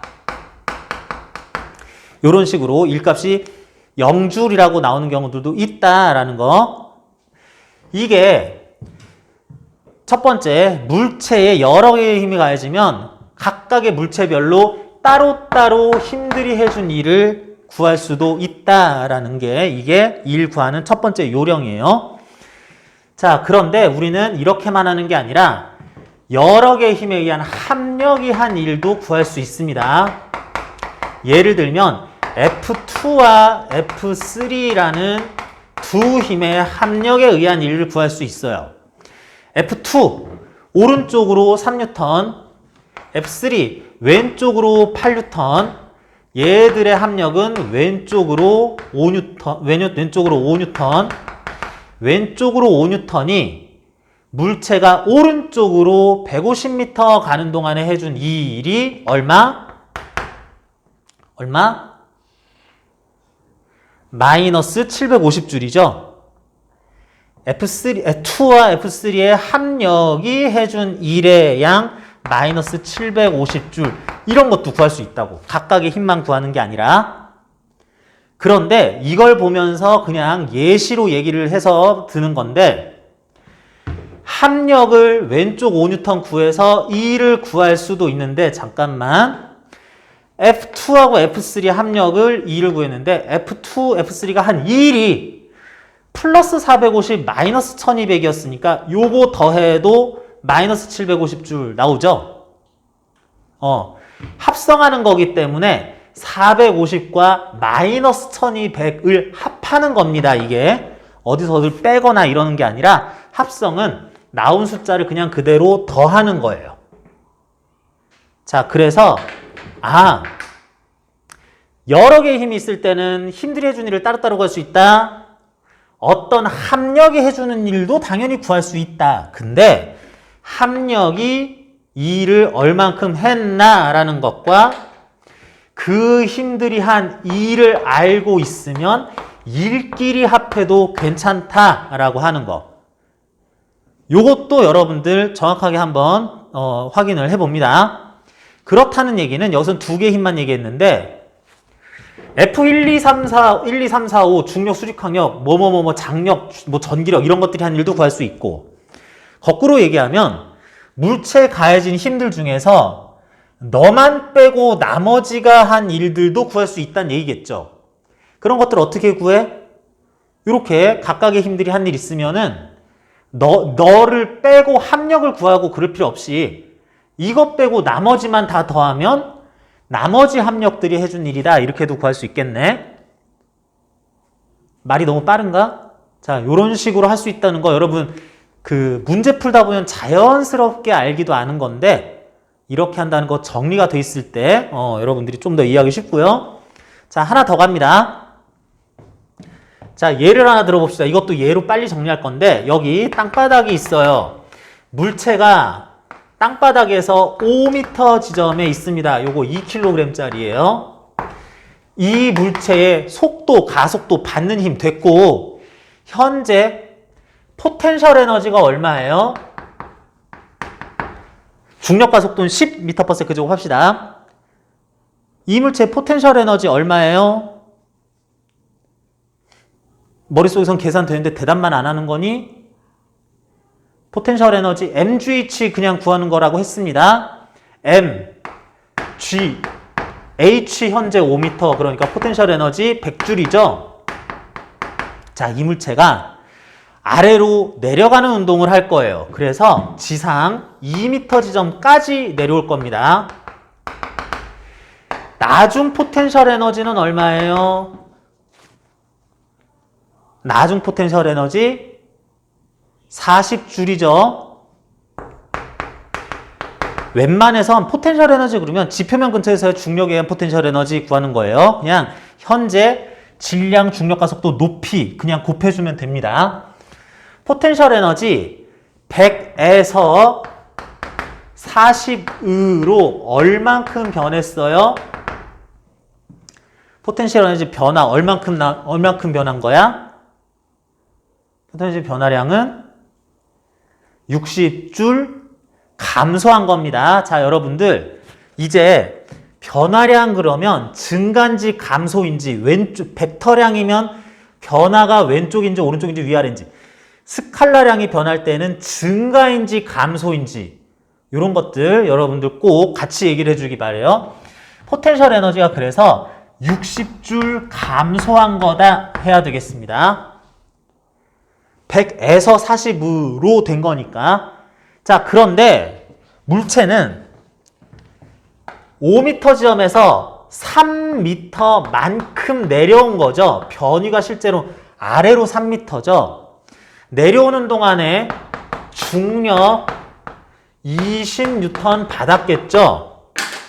중력은 항상 받고 있었겠죠. 그러면 그 중력에 의한 이 일은 이렇게 움직인 동안에 몇 줄 받았어요? 플러스 마이너스 다 부호까지 해서 몇 줄의 일을 받았어요? 20N의 힘이 3m 요렇게 가는 동안 해준 일이야. 자, 중력 뭐 별거 아닙니다. 그냥 보통의 힘이에요. 중력이 해준 일 얼만큼이에요? 60줄. 플러스니 마이너스니? 플러스 60줄이죠. 중력과 지금 내려가는 변위 방향, 내려가는 방향이 똑같으니까 일은 플러스 60줄 중력에 의해서 받았어요. 여기에서 그냥 내가 예시로만 얘기를 했는데 그렇기 때문에 중력에 의한 일과 포텐셜 에너지의 변화량은 크기는 똑같고 부호는 반대다. 중력이 양수값의 일을 했으면 포텐셜 에너지는 감소한다.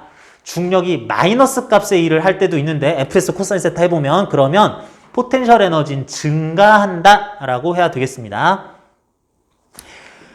그게 14쪽의 표의 가운데 말이에요. W 중력이 물체에 해준 일에 마이너스 부호를 한 번 더 붙이자. 중력이 플러스 값의 일을 했으면 포텐셜 에너지 감소한다. 중력이 마이너스 값의 일을 했으면 포텐셜 에너지는 증가한다 라고 하는 것이 중력이 물체에 준 일의 양에 물체에 준 값에 마이너스 값을 붙여야 포텐셜 에너지 변화, 증가, 감소까지 다 포함하는 그 값이 된다라는 겁니다. 다 됐어요. 그러면 다시 이 일 에너지 정리로 갑시다. 자, 먼저 운동 에너지 변화량은 물체가 받은 모든 힘, 마찰력, 뭐 전기력, 장력, 보존력, 비보존력, 뭐 중력이니 뭐니 다 필요 없어요. 다 더해요, 그냥.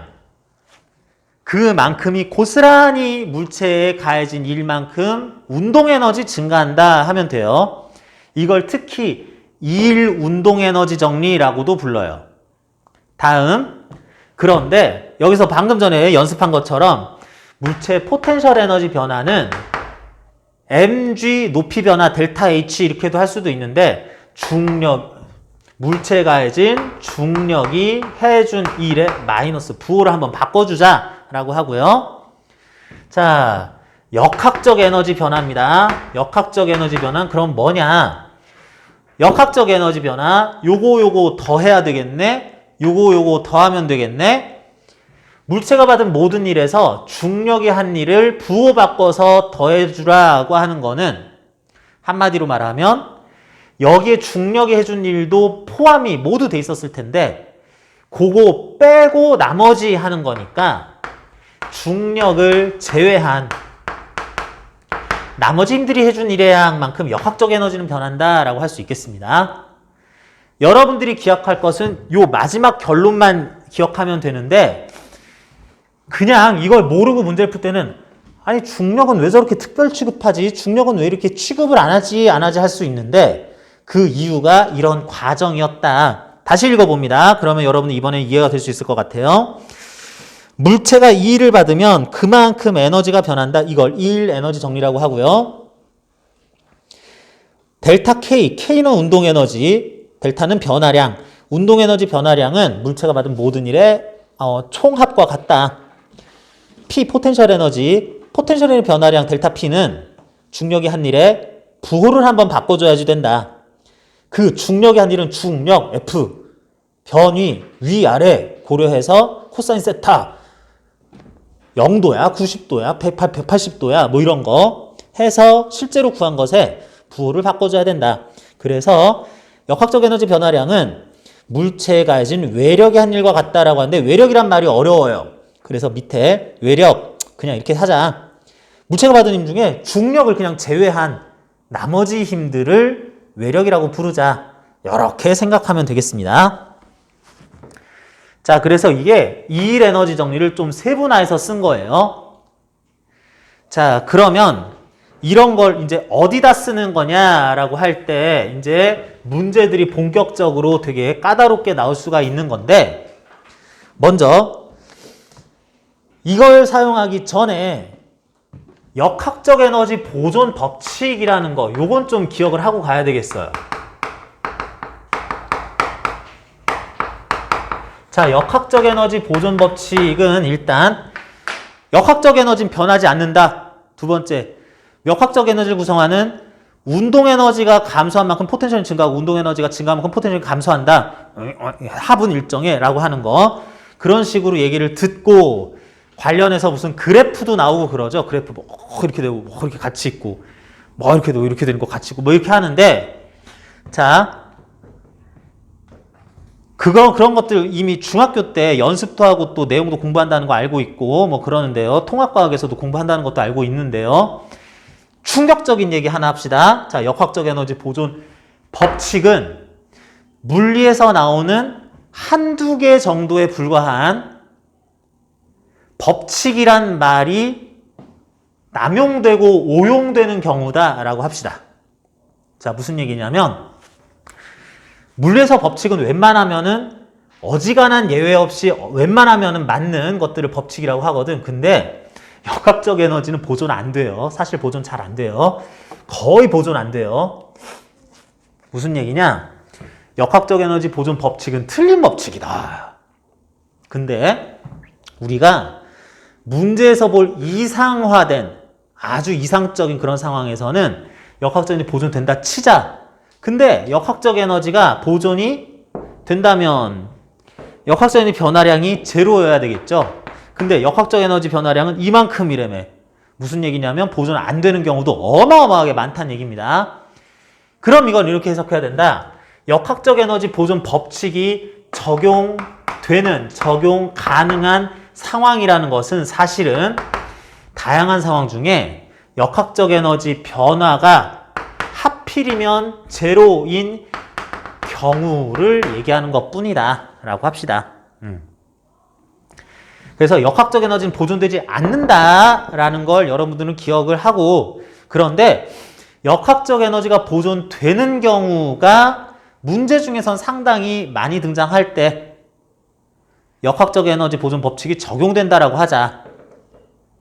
역학적 에너지 보존 법칙이라는 걸 법칙으로 알고 있으면 여러분들은 보기를 보면서 역학적 에너지 보존 당연히 되겠지라고 오해할 수도 있는데 그런 경우가 대단히 많을 뿐인 거고 아닌 경우가 굉장히 많다고 여러분들은 요것도 주의를 해줍니다. 그러면 역학적 에너지 보존 법칙이 적용 가능하다고 별 생각 없이 쓸 수 있는 경우가 언제냐? 물체가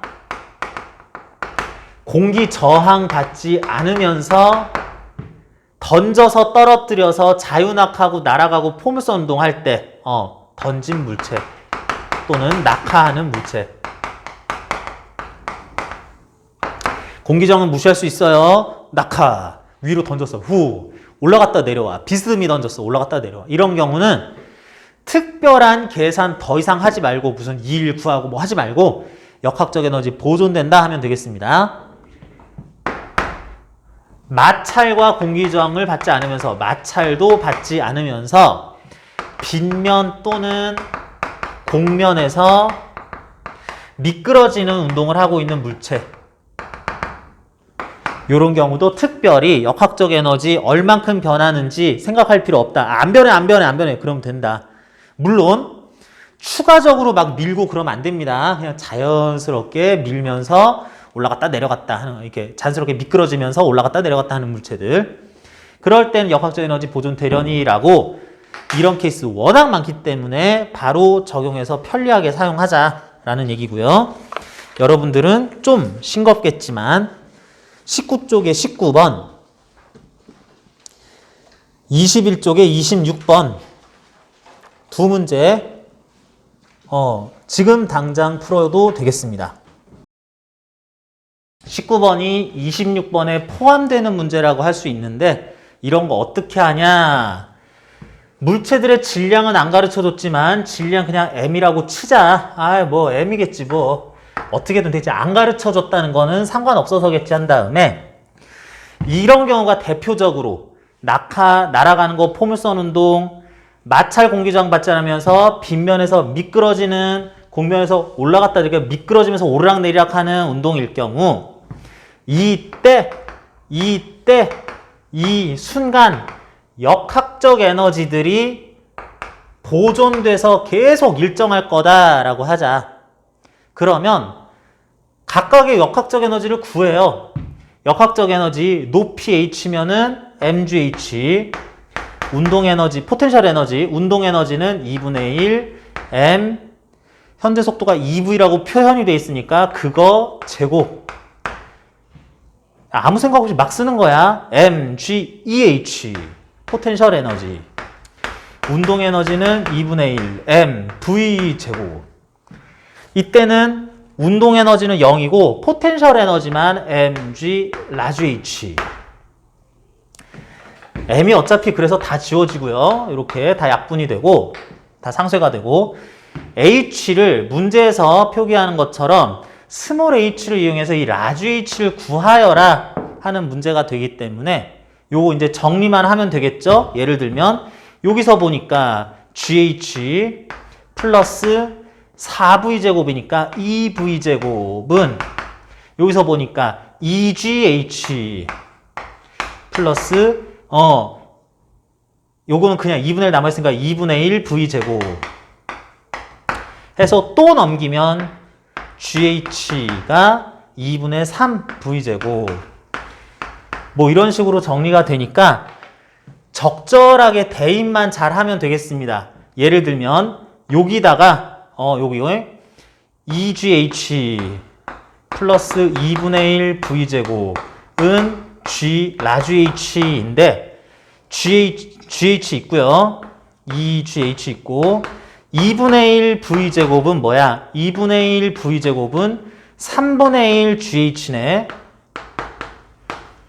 뭐 이런 식으로 하면 H는 3분의 7 스몰 h, 뭐 이런 식으로 그냥 수식 내서 지지고 볶고만 하면 되는 겁니다. 그죠? 그래서 이런 거 물체가 속도가 이렇게 된 동안에 운동 에너지 변화가 이만큼이면 그만큼 포텐셜 에너지는 또 이만큼 증가 감소했을 것이고, 이거 따져볼 수도 있는데 제일 단순하게는 역학적 에너지 그냥 보존되는 거야. 이럴 때 여기서 구해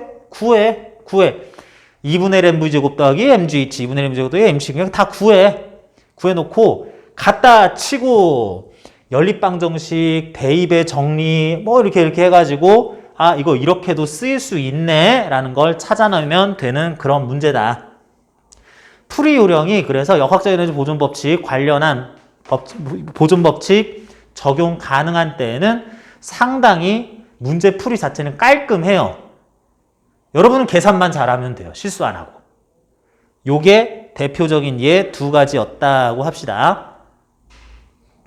자, 이와 관련해서 이런 역학적 에너지 보존되는 경우에 물체의 운동 성질, 요령, 대표적인 경우에 이러이러하게도 된다라는 몇 가지 케이스들이 있는데 그런 건 앞으로 이제 문제 풀면서 조금 더 알아보겠고, 역학적 에너지가 보존되지 않을 경우들이 실제로 문제에서는 어렵게 나오기 때문에 요것들도 문제들 쭉 보면서 이제 본격 물리원에서 또는 물리에서 가장 난해한 부분이라고 학생들이 많이 얘기하는 이쪽 부분 본격적으로 다음 시간에 문제 많이 풀면서 같이 볼 거예요.